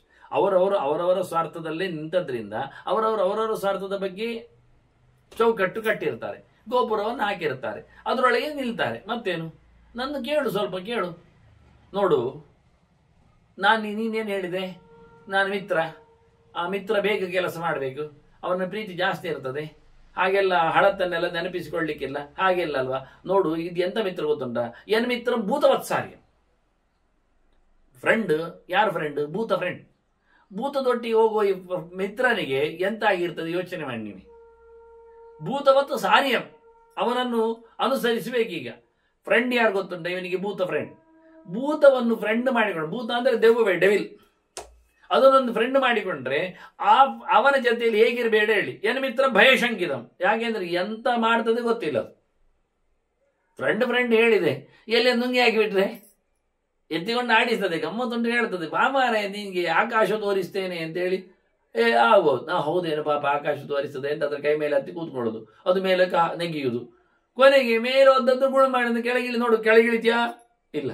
ಹೋಗ್ಬೇಕಾದ್ರೆ ನಾನೇನು ತಿಂದು ಬಿಡ್ತೇನೆ. ಈಗಂತ ಇದು ಎನ್ಕೌಂಟರ್ ಸ್ಟೈಲ್, ಇದು ಬಾಗಿಲು ಹಾಕಿದ ನಂತರ ಏನ್ ಮಾಡ್ಲಿಕ್ಕೆ ಆಗ್ತದೆ? ಈ ನಮೂನೆ ಕೇಳಿದ್ರೆ ಏನು ಹೇಳುದು? ಆದ್ರಿಂದ ನಾನು ಮಿತ್ರನಾಗಿದ್ದೇನೆ, ನೀನು ಮಿತ್ರನಾಗಿದ್ದೇನೆ, ನಮ್ಮಲ್ಲಿ ಮೈತ್ರಿ ಸಂಪಾದನೆ ಆಗಿದೆ, ಸಂಧಿ ಆಗಿದೆ. ಆದ್ರೆ ನಾನು ಭೂತದೊಟ್ಟಿಗೆ ಮಾಡಿಕೊಂಡಾಗ ಉಂಟು ನಂಟಿದು. ಭೂತ ಜೊತೆಯಲ್ಲಿ ನಂಟು ಮಾಡಿಕೊಂಡ್ರೆ ಭೂತ ಯಾವಾಗ ಬಾಯಿ ತೆಗೆತದೆ ಗೊತ್ತಿಲ್ಲ, ಬೊಬ್ಬೆ ಆಗ್ತದೆ ಗೊತ್ತಿಲ್ಲ, ಎಂತ ಸಂಕಟ ಬರ್ತದೆ ಗೊತ್ತಿಲ್ಲ, ಅದು ಯಾವಾಗ ಆವೇಶ ಆಗ್ತದೆ, ಹಾಗೆ ಪಿರಿತದೆ, ಯಾವತ್ತು ಹಿರಿತದೆ ಗೊತ್ತಿಲ್ಲ, ಅದಕ್ಕೆ ಹಿಡಿಯುವುದೇನು ಬಿಟ್ಟದ್ದೇನು ಗೊತ್ತಾಗದು. ಭೂತದ ಹತ್ತಿರದಲ್ಲಿ ನಿಲ್ಲುವ ಕಥೆ ಹೇಗೆ ಮಾರಾಯ? ಆದ್ರಿಂದ ನಿನ್ನ ಸ್ವಾರ್ಥದಾಗಿ ನನ್ನದು ಒಂದು ಸ್ವಾರ್ಥ ಉಂಟು. ನಾನು ಯಾರ ಜೊತೆಯಲ್ಲಿ ಭೂತದಾಗಿ ನಾನು ಸೇರಿದ್ದೇನೆ, ನನಗೆ ಎಷ್ಟು ಭಯ ಇದೆ ಅಲಕ್ಷಿತ. ನನಗೆ ನೀನು ಏನು ಮಾಡಿದ್ದೆ ನನಗೆ ಗೊತ್ತುಂಟ? ಭೂತದ ಜೊತೆಯಲ್ಲಿ ಫ್ರೆಂಡ್ ಮಾಡಿಕೊಂಡವನಿಗೆ ಭೂತ ಏನು ಮಾಡ್ತಿದ್ದು ಗೊತ್ತುಂಟ? ಅಲಕ್ಷಿತ ತದ ಕಾರ್ಯ. ಯಾವಾಗಲೂ ಗೊತ್ತಿಲ್ಲದ ರಿಸಲ್ಟ್ ಏನು ಗೊತ್ತಿಲ್ಲದೆ ಇದ್ದಾಗಿ ನಾವು ಹೋಗ್ತಾ ಇದ್ದೇವೆ ಅಷ್ಟೇ. ಹೇಳಿದ್ದದು ದಾರಿಯಲ್ಲಿ ನನಗೆ ಬೀದಿ ತಪ್ಪಿತು, ಮಾರ್ಗ ಕನ್ಫ್ಯೂಸ್ ಆಯಿತು, ಎಲ್ಲಿಯೋ ಆಗ ಒಂದು ಭೂತ ಸಿಕ್ಕಿತು. ನಾನು ಅದ್ರಿಗೆ ಹೇಳಿದೆ, ನನಗೆ ಮಾರೆ ಒಂಚೂರು ಸಹಾಯ ಮಾಡು, ನಂಗೆ ಈ ಕಾಡಿನಿಂದ ಹೊರಗೆ ಹೋಗ್ಬೇಕೀಗ. ಹೌದಾ, ಬಾ ಹಿಂದೆ ಹೇಳಿದಂತ ಭೂತದ ಹಿಂದೆ ಹೋದ ಇವ. ಈಗ ಗ್ಯಾರಂಟಿ ಉಂಟಾ ಅದು ದಾರಿಯನ್ನು ತೋರಿಸ್ತದ ಅಥವಾ ಗುಹೆಯನ್ನು ತೋರಿಸ್ತದ ಅಂತ? ಅದು ಇನ್ನಷ್ಟು ಗೊಂಡಾರಣ್ಯ ಕರ್ಕೊಂಡು ಹೋದ್ರೆ ನೋಡುವ ಗೊತ್ತಾಗುವುದಿಲ್ಲ. ಅರಣ್ಯ ದಟ್ಟ ಅರಣ್ಯ, ಅದು ಹೇಳ್ಬೋದು ಒಂದು ಇದೆಂದು ಅರಣ್ಯ ಜೋರ ಆಗ್ತಾನೆ, ಇಲ್ಲಪ್ಪ ಅದು ದಾಟಿದ್ರೆ ಅದೇ ಮನೆ ದಾರಿ. ಯಾರಿಗೊತ್ತು, ಹೇಗೆ ಗೊತ್ತು? ಹಾಗೆ ನನಗೆ ಭೂತವನ್ನು ಅನುಸರಿಸಿ ಬಂದಾಗೆ ಉಂಟು ನನ್ನ ಕತೆ. ಇನ್ನೇನಾಗ್ತದೆ ನನಗೆ ಗೊತ್ತಿಲ್ಲ. ಉದಾಹರಣೆ ಒಂದು ಹೇಳ್ತದೆ ಇಲ್ಲಿ ಬಹಳ ಚಂದವಾಗಿ, ಪಾಣೇ ಸರ್ಪಮುಖಾದಿವ ಅಂತ. ಪಾಣೇ ಸರ್ಪಮುಖಾದಿವ, ಕೈಯ ಮೇಲೆ ಹಾವಿನ ಬಾಯಿ ಇದ್ದಾಗೆ, ಕೈಯಲ್ಲಿ ಬಾಯಿ ಹಿಡ್ಕೊಂಡಿದ್ದಾನೆ, ಹಿಡ್ಕೊಂಡದ್ದು ಬಾಯಿ ಹಾವಿನದ್ದು. ಈಗ ಅದು ಕಚ್ಚುತ್ತೋ ಬಿಡುತ್ತೋ? ಸಡಿಲಾದ್ರೆ ಕಚ್ಚುತ್ತೆ, ಬಿಗಿ ಆದ್ರೆ ಬಿಡುತ್ತೆ. ಬಿಗಿಲಿಕ್ಕೆ ಇವನಿಗೆ ಭಯ ಆಗ್ತಾ ಇಲ್ಲ, ಇದು ಕಂಪನ ಆಗ್ತಾ ಉಂಟು. ಹಾಗಾಗಿ ಏನಾಯ್ತದೆ, ಈಗ ಅಂದ್ರೆ ಒಂದು ಹಾವು ಕಚ್ಚಲಿಕ್ಕೆ ಬಂದಿದೆ ಅಂದಾಗ ಅವನು ಕೈಯಲ್ಲಿ ಅದನ್ನು ದೂರ ಮಾಡ್ಲಿಕ್ಕೆ ಹೋಗಿದ್ದಾನೆ. ಈಗ ಅದು ಹೊಡಿತದೆ, ಹೆಡೆ ಎತ್ತಿದೆ ಅಂದಾಗ ಹಿಡಿದು ಬಿಟ್ಟಿದ್ದೇನೆ, ಕುತ್ತಿಗೆಯನ್ನು ಹಿಡಿದು ಬಿಟ್ಟಿದ್ದಾನೆ. ಈಗ ಕುತ್ತಿಗೆ ಬಿಡುವಂತಿಲ್ಲ, ಹಾವು ಕಚ್ಚುವಂತಿಲ್ಲ. ಇವ ಸಡಿಲು ಮಾಡಿದ್ರೆ ಕಚ್ಚಿ ಬಿಡ್ತದೆ. ಗಟ್ಟಿಡಿಲಿಕ್ಕೆ ಬೆದರಿಕೆಯಲ್ಲಿ ಕುಂಬಾರತಾ ಇದ್ದಾನೆ ಈಗ ಹಾವು ಹಿಡ್ಕೊಂಡು. ಏನ್ ನೋಡಿ, ಪಾಣೆ ಸರ್ಪಮುಖಾದಿ, ಹಾವಿನ ಬಾಯಿಯ ಕೈಗೆ ಸಿಕ್ಕಿದ ಕೈ ಅಂತೆ ಆಗಿದೆ. ಸಿಕ್ಕಿದ್ದು ಕೈಗೆ ಕಚ್ಚಿಬಿಡುತ್ತೆ. ಈಗ ಹಾಗಿದ್ದ ಕೈಗೆ ಅಪಸರಣ ಮಾಡುವ ಕೈಯನ್ನೇ ಕಚ್ಚುವ ಹಾಗೆ ಹಾವು ಬಂದದ್ದೌದು, ದೂರ ಮಾಡಬೇಕು ಕೈಯಲ್ಲಿ ದೂರ ಮಾಡುವ ಕೈಗೆ ಕಚ್ಚಿಬಿಟ್ರೆ ಮೈ ಮೇಲೆ ಬಿದ್ದುಕೊಂಡಿದೆ ಹಾವು, ಎತ್ತಿ ಬಿಸಾಡಬೇಕೀಗ. ಯೋಚನೆ ಮಾಡಿ, ಪಾಣೆ ಸರ್ಪಮುಖಾದಿವ, ಹಾವಿನ ದವಡೆಯಿಂದ ಕೈಯ ಬಚಾವ್ ಮಾಡಿಕೊಳ್ಳುವ ರೀತಿಯಾಗಿ ಮೈ ಮೇಲೆ ಬಿದ್ದುಕೊಂಡ ಹಾವು, ಕಾಲಿಗೆ ಸುತ್ತಿಕೊಂಡ ಹಾವು ಈಗ ಅದನ್ನು ತೆಗೆದು ಹಾಕಬೇಕು. ಬಟ್ಟೆ ಮೇಲೆ ನಿಂತುಕೊಂಡಿದೆ ಹಾವು, ಎತ್ತಿ ಹಾಕಬೇಕು. ಹೇಗೆ ಆಗ್ತದೆ? ಹಿಡಿಯುವಾಗಿಲ್ಲ, ಹಿಡಿಲಿಕ್ಕೆ ಹೋದ್ರೆ ಕಚ್ಚಿ ಬಿಡ್ತದೆ. ಬಟ್ಟೆ ಬಿಚ್ಚುವಾಗಿಲ್ಲ, ಬಟ್ಟೆ ಬಿಚ್ಚಿದ್ರೆ ಅಲ್ಲಾಡ್ತದೆ ಅದು. ಕೆಲವೊಮ್ಮೆ ಮಲಗಿದ್ದಾಗ ಒಂದಿರ್ತದೆ, ಮೈ ಮೇಲೆ ಅದು ಬಿದ್ದುಕೊಂಡಿರ್ತದೆ. ಇವ ಎಚ್ಚರಾದಾಗ ಅಲ್ಲಾಡುವಾಗಿಲ್ಲ. ಯಾಕೆ? ಹಾವು ಮಲಗಿದೆ, ಇಷ್ಟೊತ್ತು ಅವು ಮಲಗಿದ್ದ, ಈಗ ಹಾವು ಮಲಗಿದೆ. ಇವ ನಿದ್ದೆ ಬಾರದಿದ್ದು ನಿದ್ದೆ ಮಾಡಿದ ನಾಟಕ ಮಾಡ್ಬೇಕೀಗ. ಒಂಚೂರು ಅವನ ಹೆದರಿಗೆ ಒಂಚೂರು ಅಲ್ಲಾಡಿದ್ರೆ ಹಾವು ಎಲ್ಲಿ ಅದು ಕಚ್ಚಿಕೊಳ್ಳುತ್ತೋ ಅಂತ. ಅದು ಇನ್ನು ಹೊರಟೋಗುವವರೆಗೆ ಕಾಯ್ಬೇಕವ. ಅದು ಹೋಗ್ತದೆ ಖಾತ್ರಿ ಏನು, ಅದು ಯೋಚನೆ ಮಾಡ್ತದೆ, ಬೆಚ್ಚನೆ ಇಲ್ಲೇ ಕೂತ್ರೆ ಒಳ್ಳೇದೊಂದು ಮಲಗಿ ಬಿಟ್ಟಿದೆ ಅದು. ಹೀಗೆ ಅನೇಕ ಅರ್ಥಗಳಲ್ಲಿ ಪಾಣೆ ಸರ್ಪಮುಖ. ಆಡಿಸುವವ, ಹಾವನ್ನಾಡಿಸುವವ, ಹಾವಾಡಿಸುವವ ಹಾವನ್ನು ಕೆದಕಲಿಕ್ಕೆ ಕೈ ಹಾಕ್ತಾನೆ, ಬುಟ್ಟಿಗಾಯಿ ಹಾಕ್ತಾನೆ. ಬುಟ್ಟಿಗಾಯಿ ಹಚ್ಚಿಬಿಟ್ರೆ ಅದು. ಅದನ್ನು ಆಡಿಸುವವನು ಆಟಿಕೆಗಳಲ್ಲಿ ಹಾವಿನಿಂದಲೇ ಬದುಕುವವನು, ಬದುಕಿದವನು ಹಾವಿನಿಂದಲೇ ಸಾಯ್ತಾನೆ, ಅದರ ಫ್ರೆಂಡ್ಶಿಪ್ ಮಾಡಿ. ಹಾಗೆ ನಾನೀಗ ಹಾವಿನ ಜೊತೆಯಲ್ಲಿ ಮಾಡಿದ ಸರಸ ಇದ್ದಾಗೆ ಉಂಟು ನನಗೆ. ಯಾವತ್ತು ವಿಷಯ ಇರ್ತದೆ ಗೊತ್ತಿಲ್ಲ ಮಾರಾಯ. ಆದ್ರಿಂದ ನನ್ನದು ಒಂದು ಸ್ವಾರ್ಥ ಉಂಟಲ್ಲ ಬದುಕು. ನಿನ್ನ ಸ್ವಾರ್ಥ ನೀನು ಹೇಳಿದಾಗೆ ಕೇಳಿಕೋ, ಚೆನ್ನಾಗಿ ಇಟ್ಟುಕೋ. ಕೃತ್ವಾ ಬಲವತಾ ಸಂಧಿಂ ಆತ್ಮಾನಂ ಯೋ ನರಕ್ಷತಿ ಅಪತ್ಯಮಿವ ತದ್ಭುಕ್ತಂ ತಸ್ಯ ಅನರ್ಥಾಯ ಕಲ್ಪತೆ. ನೋಡಿ, ಈಗ ಔಷಧಿ ತಗೊಂಡ ಒಬ್ಬ ರೋಗ ಉಂಟು ಅಂತ, ಆದ್ರೆ ಏನ್ ಮಾಡಿದ್ದಾನವ? ಪಥ್ಯ ಮಾಡ್ತಾ ಇಲ್ಲ. ಅವು ತಗೊಂಡದ್ದು ಏನಾಯ್ತು ಪ್ರಯೋಜನ? ಇನ್ನಷ್ಟು ಕೆರಳುತ್ತದೆ. ಒಬ್ಬನಿಗೆ ಏನೋ ಒಂದು ಹೆಚ್ಚು ಕಡಿಮೆ ಆಗಿದೆ, ಅಲರ್ಜಿ. ಅದರಿಂದ ಅವರಿಗೆ ಹೇಳಿದ್ದಾರೆ, ನೀನು ನಂಜಿನ ಪದಾರ್ಥ ಎಲ್ಲ ತಿನ್ನಬಾರದು ಅಂದಿದ್ದಾರೆ, ಗುಳ್ಳ ಮುಂತಾದ್ದೆಲ್ಲ. ಇವೇನು ಮಾಡಿದ್ದಾನೆ? ಚಂದ ಮಾಡಿ ಪೋಡಿ ಮಾಡಿ ದೋಸೆ ಮಾಡಿ ಎಲ್ಲ ತಿಂತಾ ಇದ್ದಾನೆ, ಕೊಡ್ತಾ ಇದ್ದಾರೆ ಅವರು. ಅವನು ಹಸಿವೆ ಆಗ್ತದೆ ಹೇಳ್ತಾ ಇದ್ದಾನೆ. ಅಯ್ಯ ಮಾರಯ್ಯ, ರೋಗಕ್ಕೆ ಮದ್ದು ತಿಂತಾ ಇದ್ದೆ, ಅದನ್ನು ತಿನ್ನಬಾರದು ಹೇಳಿದರೆ ಈಗೇನಾಯ್ತು? ಮತ್ತಷ್ಟು ಕೆಜಲುತ್ತದೆ, ರೋಗ ಉಲ್ಬಣಗೊಳ್ಳುತ್ತದೆ, ಅವನನ್ನು ಮತ್ತಷ್ಟು ಅದು ಆವರಿಸ್ತದೆ. ಹಾಗಾಯ್ತಿದ್ದು ಕತೆ ನಮಗೆ. ಅಪತ್ಯ ವಸ್ತುವನ್ನು ನಾವು ತಿಂದಾಗ್ತದೆ. ಅಪತ್ಯಮಿತಿ ತದ್ ಭುಕ್ತಂ ತಸ್ ಅನರ್ಥಾಯ. ನಿಜವಾಗಿ ಅದು ಒಳ್ಳೆದು ಅಂತ ಹೇಳಿ ತಿಂದಿದ್ದಾನೆ, ಒಳ್ಳೇದಾಗ್ಬೋದು ಅಂತ ಯೋಚನೆ ಮಾಡಿದ್ದಾನೆ, ಆದರೆ ಅವನಿಗೆ ಅದು ಒಳ್ಳೆ ಆಗ್ತಾ ಇಲ್ಲ, ಹಾಳಾಗ್ತಾ. ಹಾಗಾಗಿದೆ. ಒಳ್ಳೆಯವನಲ್ಲಿ ನಾವು, ಬಲಿಷ್ಠನಲ್ಲಿ ನಾವು ಫ್ರೆಂಡ್ಶಿಪ್ ಮಾಡಿದ್ದು ಯಾಕೆ? ನಾವು ರಕ್ಷಣೆ ಆಗ್ತೇವೆ ಅಂತ.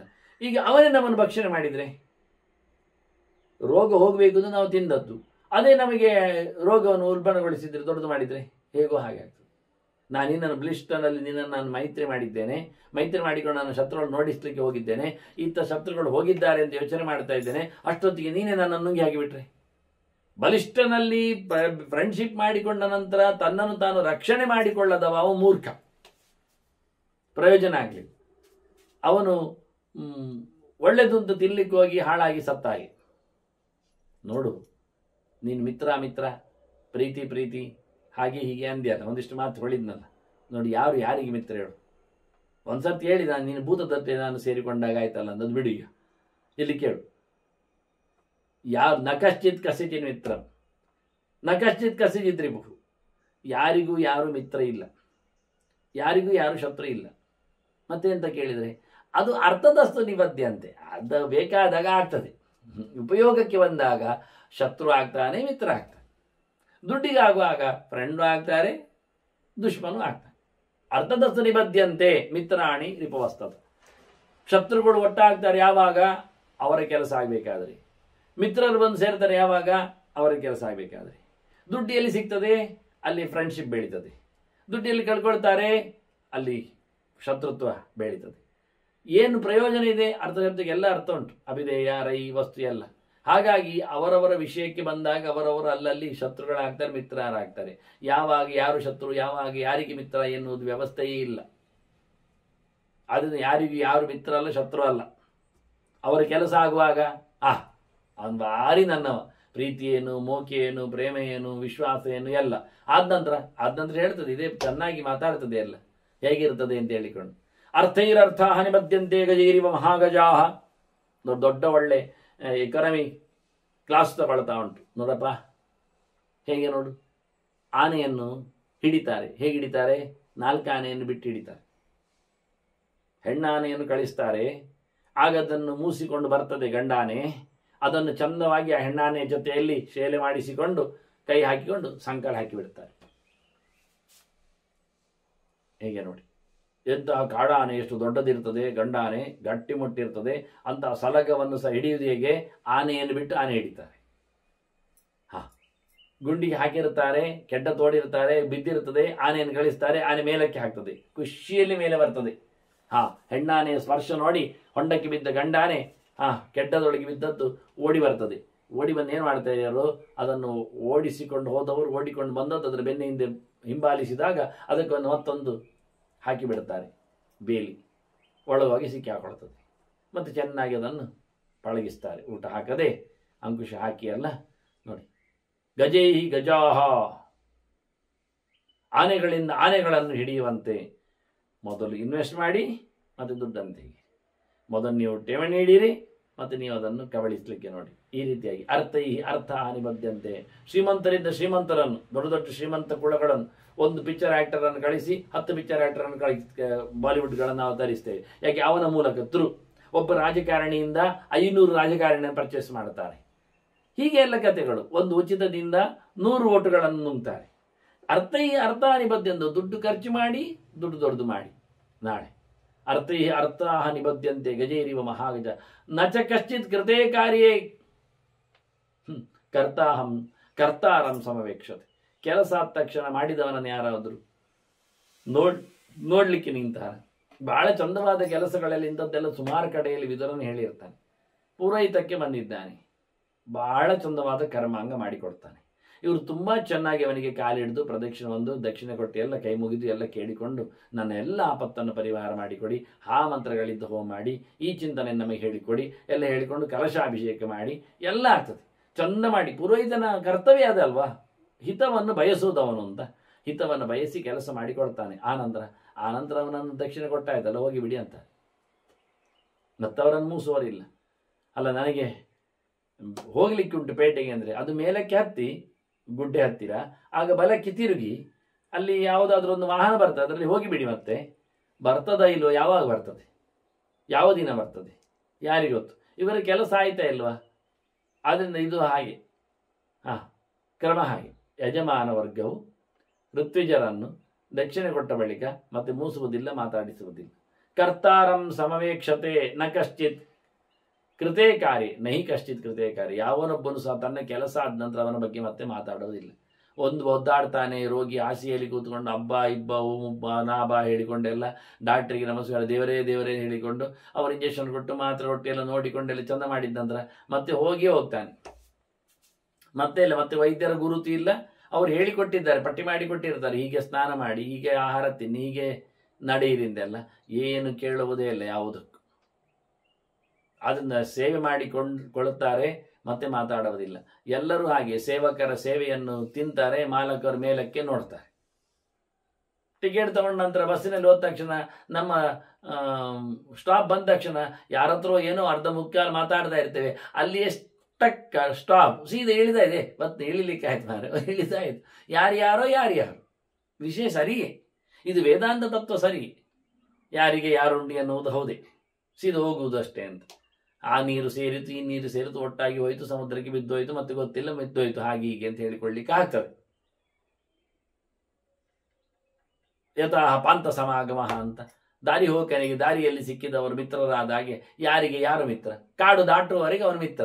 ಕಾಡು ದಾಟಿದ ನಂತರ ಇವನ ಹಳ್ಳಿಗೆ ತೆರಳಿದ, ಅವನ ಹಳ್ಳಿಗೆ ದಾರಿ ಹಿಡಿದ. ಕಾಡು ದಾರಿಯಲ್ಲಿ ಇವರು ಒಟ್ಟಾಗಿದ್ದಾರೆ ಅಷ್ಟೇ, ಭಯವನ್ನು ನಿವಾರಣೆ ಮಾಡಲಿಕ್ಕೋಸ್ಕರ. ಇದರಾಚೆ ಏನಿಲ್ಲ, ಮಿತ್ರನಿಲ್ಲ, ಶತ್ರು ಇಲ್ಲ. ಕೆಲಸ ಆದ ನಂತರ ಯಾರಿಗೆ ಯಾರಿಲ್ಲ ಅಂತ ಕೆಲಸಕ್ಕೋಸ್ಕರ ಇರುವಂಥದ್ದು. ತಸ್ಮಾತ್ ಸರ್ವಾಣಿ ಕಾರ್ಯಾಣಿ ಸಾವಶೇಷಾಣಿ ಕಾರ್ಯ. ಅದಕ್ಕೇನು ಉಪಾಯ ಕೇಳಿದರೆ ಎಲ್ಲ ಉಳಿಸಿ ಮಾಡಬೇಕಂತ. ವೈದ್ಯರು ಪೂರ ಮದ್ದು ಕೊಡುವುದಿಲ್ಲ, ಒಂಚೂರು ಬಾಕಿ ಇಡ್ತಾರೆ. ಮತ್ತೆ ಬರೋ ವಾರ ಬಾ, ಒಂದು ತಿಂಗಳ ನಂತರ ಬಾ, ಮತ್ತೊಮ್ಮೆ ಬೇರೆ ಒಂದು ಚೇಂಜ್ ಮಾಡ್ಲಿಕ್ಕೆ ನೋಡ್ಲಿಕ್ಕುಂಟು ಅಂದರೆ ಮತ್ತೆ ಉಳಿಸಿಕೊಳ್ತಾರೆ. ಅವನು ಬರೋದಿಲ್ಲ ಗೊತ್ತುಂಟು. ಪೂರೈತರಾಗಿ ಪೂರ ಕೊಡದೆ ಒಂಚೂರು ಆವತಿ ಎಲ್ಲ ಬಾಕಿ ಉಳಿಸಿಕೊಂಡು ಇನ್ನೊಂಚೂರು ಮಾಡಲಿಕ್ಕೆ ಉಂಟು, ಅದು ಒಮ್ಮೆಲೆ ಮಾಡಲಿಕ್ಕಿಲ್ಲ, 48 ದಿವಸ ಬಿಟ್ಟು ಮಾಡಲಿಕ್ಕೆ ಅಂತ ಹೇಳ್ತಾರೆ, ಮತ್ತೆ ಬರಲಿಕ್ಕೆ. ಇವನೇ ಹೇಳಿಕೊಟ್ಟದ್ದು, ಇಲ್ಲಿ ಹೇಳುದು ತಸ್ಮಾ ಸರ್ವಾಣಿ ಕಾರ್ಯಾಣಿ ಸಾವಶೇಷಾಣಿ ಕಾರ್ಯ. ಇದನ್ನು ಎಲ್ಲ ಚೂರು ಉಳಿಸಿ ಮಾಡಬೇಕು. ಚೂರು ಉಳಿಸಿದ್ರೆ ಮತ್ತೆ ಅವರು ಬರ್ತಾರೆ, ಕೇಳಲಿಕ್ಕೆ ಬರ್ತಾರೆ. ಈಗ ನಾನೇನು ಮಾಡಿದ್ದೇನೆ? ನಾನು ಸುಮ್ಮನೆ ಕೂತ್ಕೊಳ್ಳಿಲ್ಲ, ನಾನು ಕತ್ತರಿಸಿದ್ದೇನೆ. ಚಿನ್ನಂತೂ ತಂತು ಬಾಹುಲ್ಯಂ, ಭಾರಿ ತುಂಡು ಮಾಡಿ ಆಗಿದೆ.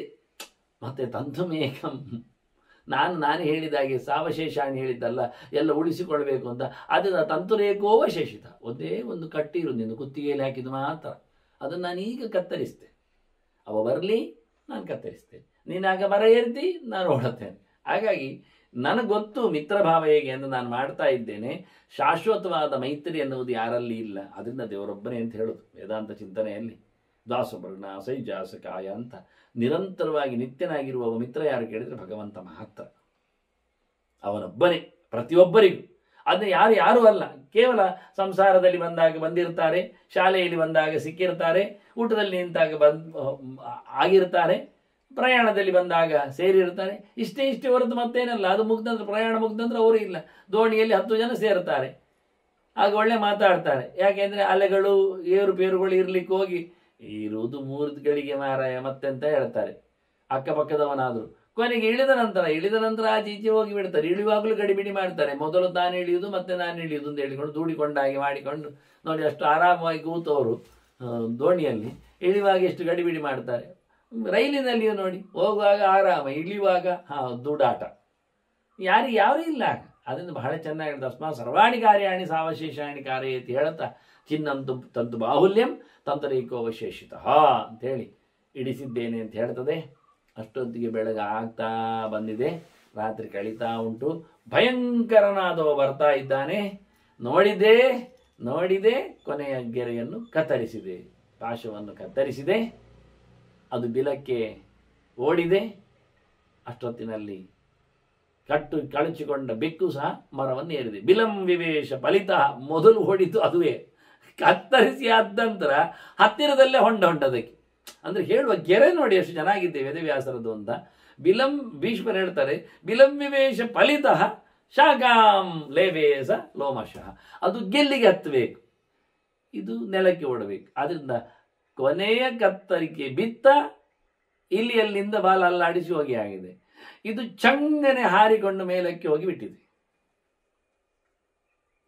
ಬೇಟೆಗಾರನಿಗೆ ಇವತ್ತು ಬೇಟೆ ಇಲ್ಲ, ಬಲೆ ಹೊತ್ಕೊಂಡು ಹೋದವ ಇಟ್ಕೊಳ್ಳೋ, ಅವನ ಕತೆ ನಮಗೆ ಬೇಡ. ಇದೇನು ಮತ್ತೆ ಕತೆ ನೋಡಿ, ಇಲ್ಲಿವರೇ ಚೆನ್ನಾಗಿರ್ತಾರೆ ನಮಗೆ. ಇನ್ನು ಇವರದ್ದು ಮುಗಿಲಿಲ್ಲ ಮಾತು ಕತೆ ನಿಜವಾಗಿ. ಬೇಟೆಗಾರನಿಗೆ ಇವತ್ತು ಸಿಗಲಿಲ್ಲ, ಇಲ್ಲಿ ಇಟ್ಟುಕೊಳ್ಳುವ, ಏನೋ ಬುದ್ಧಿಮಂತ ಇಲಿಯಿಂದಾಗಿ ಅವನಿಗೆ ಇವತ್ತು ಬಲೆಯು ಕತ್ತರಿಸಿ ಹೋಗಿದೆ. ಅವನು ತನ್ನ ಬಾಡಿಗೆ ಬಲೆಯನ್ನು ತಗೊಂಡು, ಅವನೊಟ್ಟಿ ನಾಯಿಗಳೆಲ್ಲ ಬಂದಿವೆ ಬೇಟೆಗೆ, ಎಲ್ಲ ಹೋಗಿಬಿಟ್ಟ. ಆನಂತರ ಮೆಲ್ಲಕ್ಕೆ ಬೆಕ್ಕು ಮಾತಾಡ್ತದೆ, ಅಕೃತ್ವ ಸಂವಿಧಂ ಕಾಂಚಿತ್, ನಾನು ನಿನ್ನ ಹತ್ರ ಹೇಳದೆ ಹಾರಿದ್ನಲ್ಲ, ಸಾಹಸಾಹಂ ಉಪಪ್ಲುತ, ನಾನು ಭಯಂಕರ ಚಮಕ ಹಾರಿಬಿಟ್ಟೆಲ್ಲ ಮಾರೆ. ಅಕೃತ್ವ ಸಂವಿಧಂ ಕಾಂಚಿತ್, ಒಂಚೂರು ನಿನ್ನ ಹತ್ರ ಹೇಳಲಿಲ್ಲ, ಒಂದು ಥ್ಯಾಂಕ್ ಯು ಹೇಳ್ಬೋದಿತ್ತಲ್ಲ ನನಗೆ, ಅದು ಯೋಚನೆ ಮಾಡಿದೆ. ಈಗ ಕಾಂಚಿತ್ ಅಂತ ಹೇಳಿದ್ರೆ ಥ್ಯಾಂಕ್ ಯು ಒಂದಷ್ಟೇ. ಸಂವಿಧಂ, ನಿನಗೊಂದು ನಾನು ಕೃತಜ್ಞತೆಗಳು, ಧನ್ಯವಾದಗಳು, ಉಪಕಾರ ಆಯಿತು, ಉಪಕೃತೋಸ್ಮಿ ಏನೊಂದು ಹೇಳಬೇಕಿತ್ತಲ್ಲ ಮಾರೆ. ಒಂದು ಚೂರು ಹೇಳದೆ ನಾನೊಂದು ಓಡಿದೆ ಮಾರಾಯ ಜೀವದ ಹಂಗಿನಲ್ಲಿ. ನೀನು ನನಗೆ ಒಳ್ಳೆ ಕೆಲಸ ಮಾಡಿದ್ಯಲ್ಲ, ಕೃತಜ್ಞ ಮಾಡಿದ್ದಕ್ಕೆ ನೀನು ಒಳ್ಳೆ ಉಪಕಾರ. ಕೃತ ಕರ್ಮಾಣ್, ಕೃತಜ್ಞಂ ಕೃತ ಕಲ್ಯಾಣ. ನಾನು ನಿನಗೆ ಒಳ್ಳೇದು ಮಾಡಲಿಲ್ವ? ನಾನು ನಿನಗೆ ಮಾಡಿದ್ದಕ್ಕೆ ನಾನು ಮಾಡಿದ್ದೇನೆ, ನೀನು ಮಾಡಿದ್ದಕ್ಕೆ ನಾನು ಮಾಡಿದ್ದೇನೆ, ನಾನು ಮಾಡಿದ್ದಕ್ಕೆ ನೀನು ಮಾಡಿದೆ, ಇವರು ಒಳ್ಳೇದಾಗಿದೆ. ಕಶ್ಚಿನ್ ಮಾಂ ನಾಭಿ ಶಂಕಸಿ. ನನಗಿನ್ನೇನು ಡೌಟ್ ಇಲ್ಲಲ್ಲ ನನ್ನ ಮೇಲೆ, ನಿನಗೆ ಸಂಶಯ ಪಡೋದಿಲ್ಲ ಅಲ್ಲ? ನಾನು ನಿನಗೆ ಒಳ್ಳೆ ಉಪಕಾರ ಮಾಡಿದ್ದೇನೆ, ಒಳ್ಳೇದು ಮಾಡಿದ್ದೇನಲ್ವ? ಹೇಳಿಲ್ಲ ಥ್ಯಾಂಕ್ಸ್ ಅಂದಷ್ಟೇ. ಹೋಗುವಾಗ ಗಡಿಬಿಡಿ ಆಯ್ತಪ್ಪ. ಆದರೆ ನನ್ನ ಮೇಲೆ ನೀನು ಮತ್ತೆ ಪುನಃ ಒಂದಿಷ್ಟು ಸಂಶಯಗಳನ್ನೆಲ್ಲ ಇಟ್ಕೊಂಡಿಡಬೇಡ. ನೀನು ಮಿತ್ರ ಅಲ್ವಾ? ನೋಡು, ನಿನ್ನೆ ಮೊನ್ನೆ ಎಲ್ಲ ಹೀಗೆ ತಾನೆ ರಾತ್ರಿ ಎಲ್ಲ ಎಷ್ಟು ಚೆನ್ನಾಗಿ ನಾವು ಮಾತಾಡಿಕೊಂಡು ಒಟ್ಟಿದ್ದೆವು. ಮಿತ್ರ, ಉಪಭೋಗ ಸಮಯ ನಾವು ತುರ್ತು ಪರಿಸ್ಥಿತಿ ಸನ್ನಿವೇಶದಲ್ಲೇ ನಾವು ಒಟ್ಟಾಗಿದ್ದೆವು. ಶತ್ರುಗಳು ಭಾರಿ ವಿಷಮ ಪರಿಸ್ಥಿತಿಯಲ್ಲಿ ನಮಗೆ ಇತ್ತು. ಈಗ ಸುಖವಾಗಿದ್ದೇವೆ, ಆರಾಮಿದ್ದೇವೆ. ಆರಾಮಿರುವ ಹೊತ್ತಿನಲ್ಲಿ ಕಿಂಹಿಮಾಂ ನೋಪಸರ್ಪಸಿ, ಯಾಕೆ ಬರೋದಿಲ್ಲ ನೀನು ಹೇಳು? ಗಮ್ಮತ್ನಲ್ಲಿದ್ದೇವೆ ಈಗ. ಸುಖವಾಗಿರುವಾಗ ನಿನ್ನೆ ವಿಷಮ ಪರಿಸ್ಥಿತಿಯಲ್ಲಿ ಇದ್ದಾಗ ಇವತ್ತು ನನ್ನ ಮೇಲೆ ಸಂಶಯ ಇಲ್ಲಲ್ಲ? ಆರಾಮವಾಗಿದ್ದೀಯಲ್ಲ? ಆರಾಮಿದ್ದೇನಲ್ಲ? ಆರಾಮದ ಹೊತ್ತಿನಲ್ಲಿ ಯಾಕೆ ಸೇರಬಾರ್ದು ನಾವು? ಯಾಕೆ ಬರುವುದಿಲ್ಲ? ಕೇಳ್ತಾ ನೋಡಿ, ಬೆಕ್ಕಿನ ಈ ಆಟ ಅದೆಷ್ಟು ಗಮ್ಮತ್ತಿದೆ. ಇಲ್ಲಿ ಅದಕ್ಕೇನು ಉತ್ತರ ಕೊಡ್ತದೆ, ಬರ್ತದ, ಕೇಳ್ತದ, ಅದೇನು ಬರುವುದಿಲ್ಲ ಗೊತ್ತಾಯ್ತು. ಅದಕ್ಕೆ ಮಾತಾಡ್ತಾ ಇಲ್ಲ, ಮಾತುಕತೆ ಇಲ್ಲ, ಇನ್ನು ಬರಲಿಲ್ಲ. ಅಷ್ಟೆಲ್ಲ ಮಾತಾಡ್ತಿದ್ದೆ, ಇಲ್ಲಿ ಮೆಲ್ಲಕ್ಕೆ ದೊಂಡೆ ಹಾಕ್ತಾ ಇಲ್ಲ ಈಗ. ಆದ್ರಿಂದ ಇದಕ್ಕೆ ಡೌಟ್ ಬಂದಿದೆ ಮತ್ತೆ ಪುನಃ ಬೆಕ್ಕಿಗೆ. ಇನ್ನು ಕೆಲವು ಮಾತುಗಳನ್ನು ಇಟ್ಕೊಳ್ತದೆ, ಬರುವುದಿಲ್ಲ ಎನ್ನುವುದು ಖಾತ್ರಿ ಮಾಡಿಕೊಂಡ ಬಳಿಕ ಇನ್ನು ಕೆಲವು ಮಾತಾಡ್ಲಿಕ್ಕೆ ಉಂಟು. ಮತ್ತೆ ಬೆಕ್ಕಿ ಏನು ಮಾತಾಡ್ತದೆ ಎನ್ನುವುದನ್ನು ಮತ್ತೆ ಕೇಳುವ ವಂದನೆಗಳೊಂದಿಗೆ ಶ್ರೀಕೃಷ್ಣ ಅರ್ಪಣಮಸ್ತು. ನಾರಾಯಣ ನಾರಾಯಣ ನಾರಾಯಣ.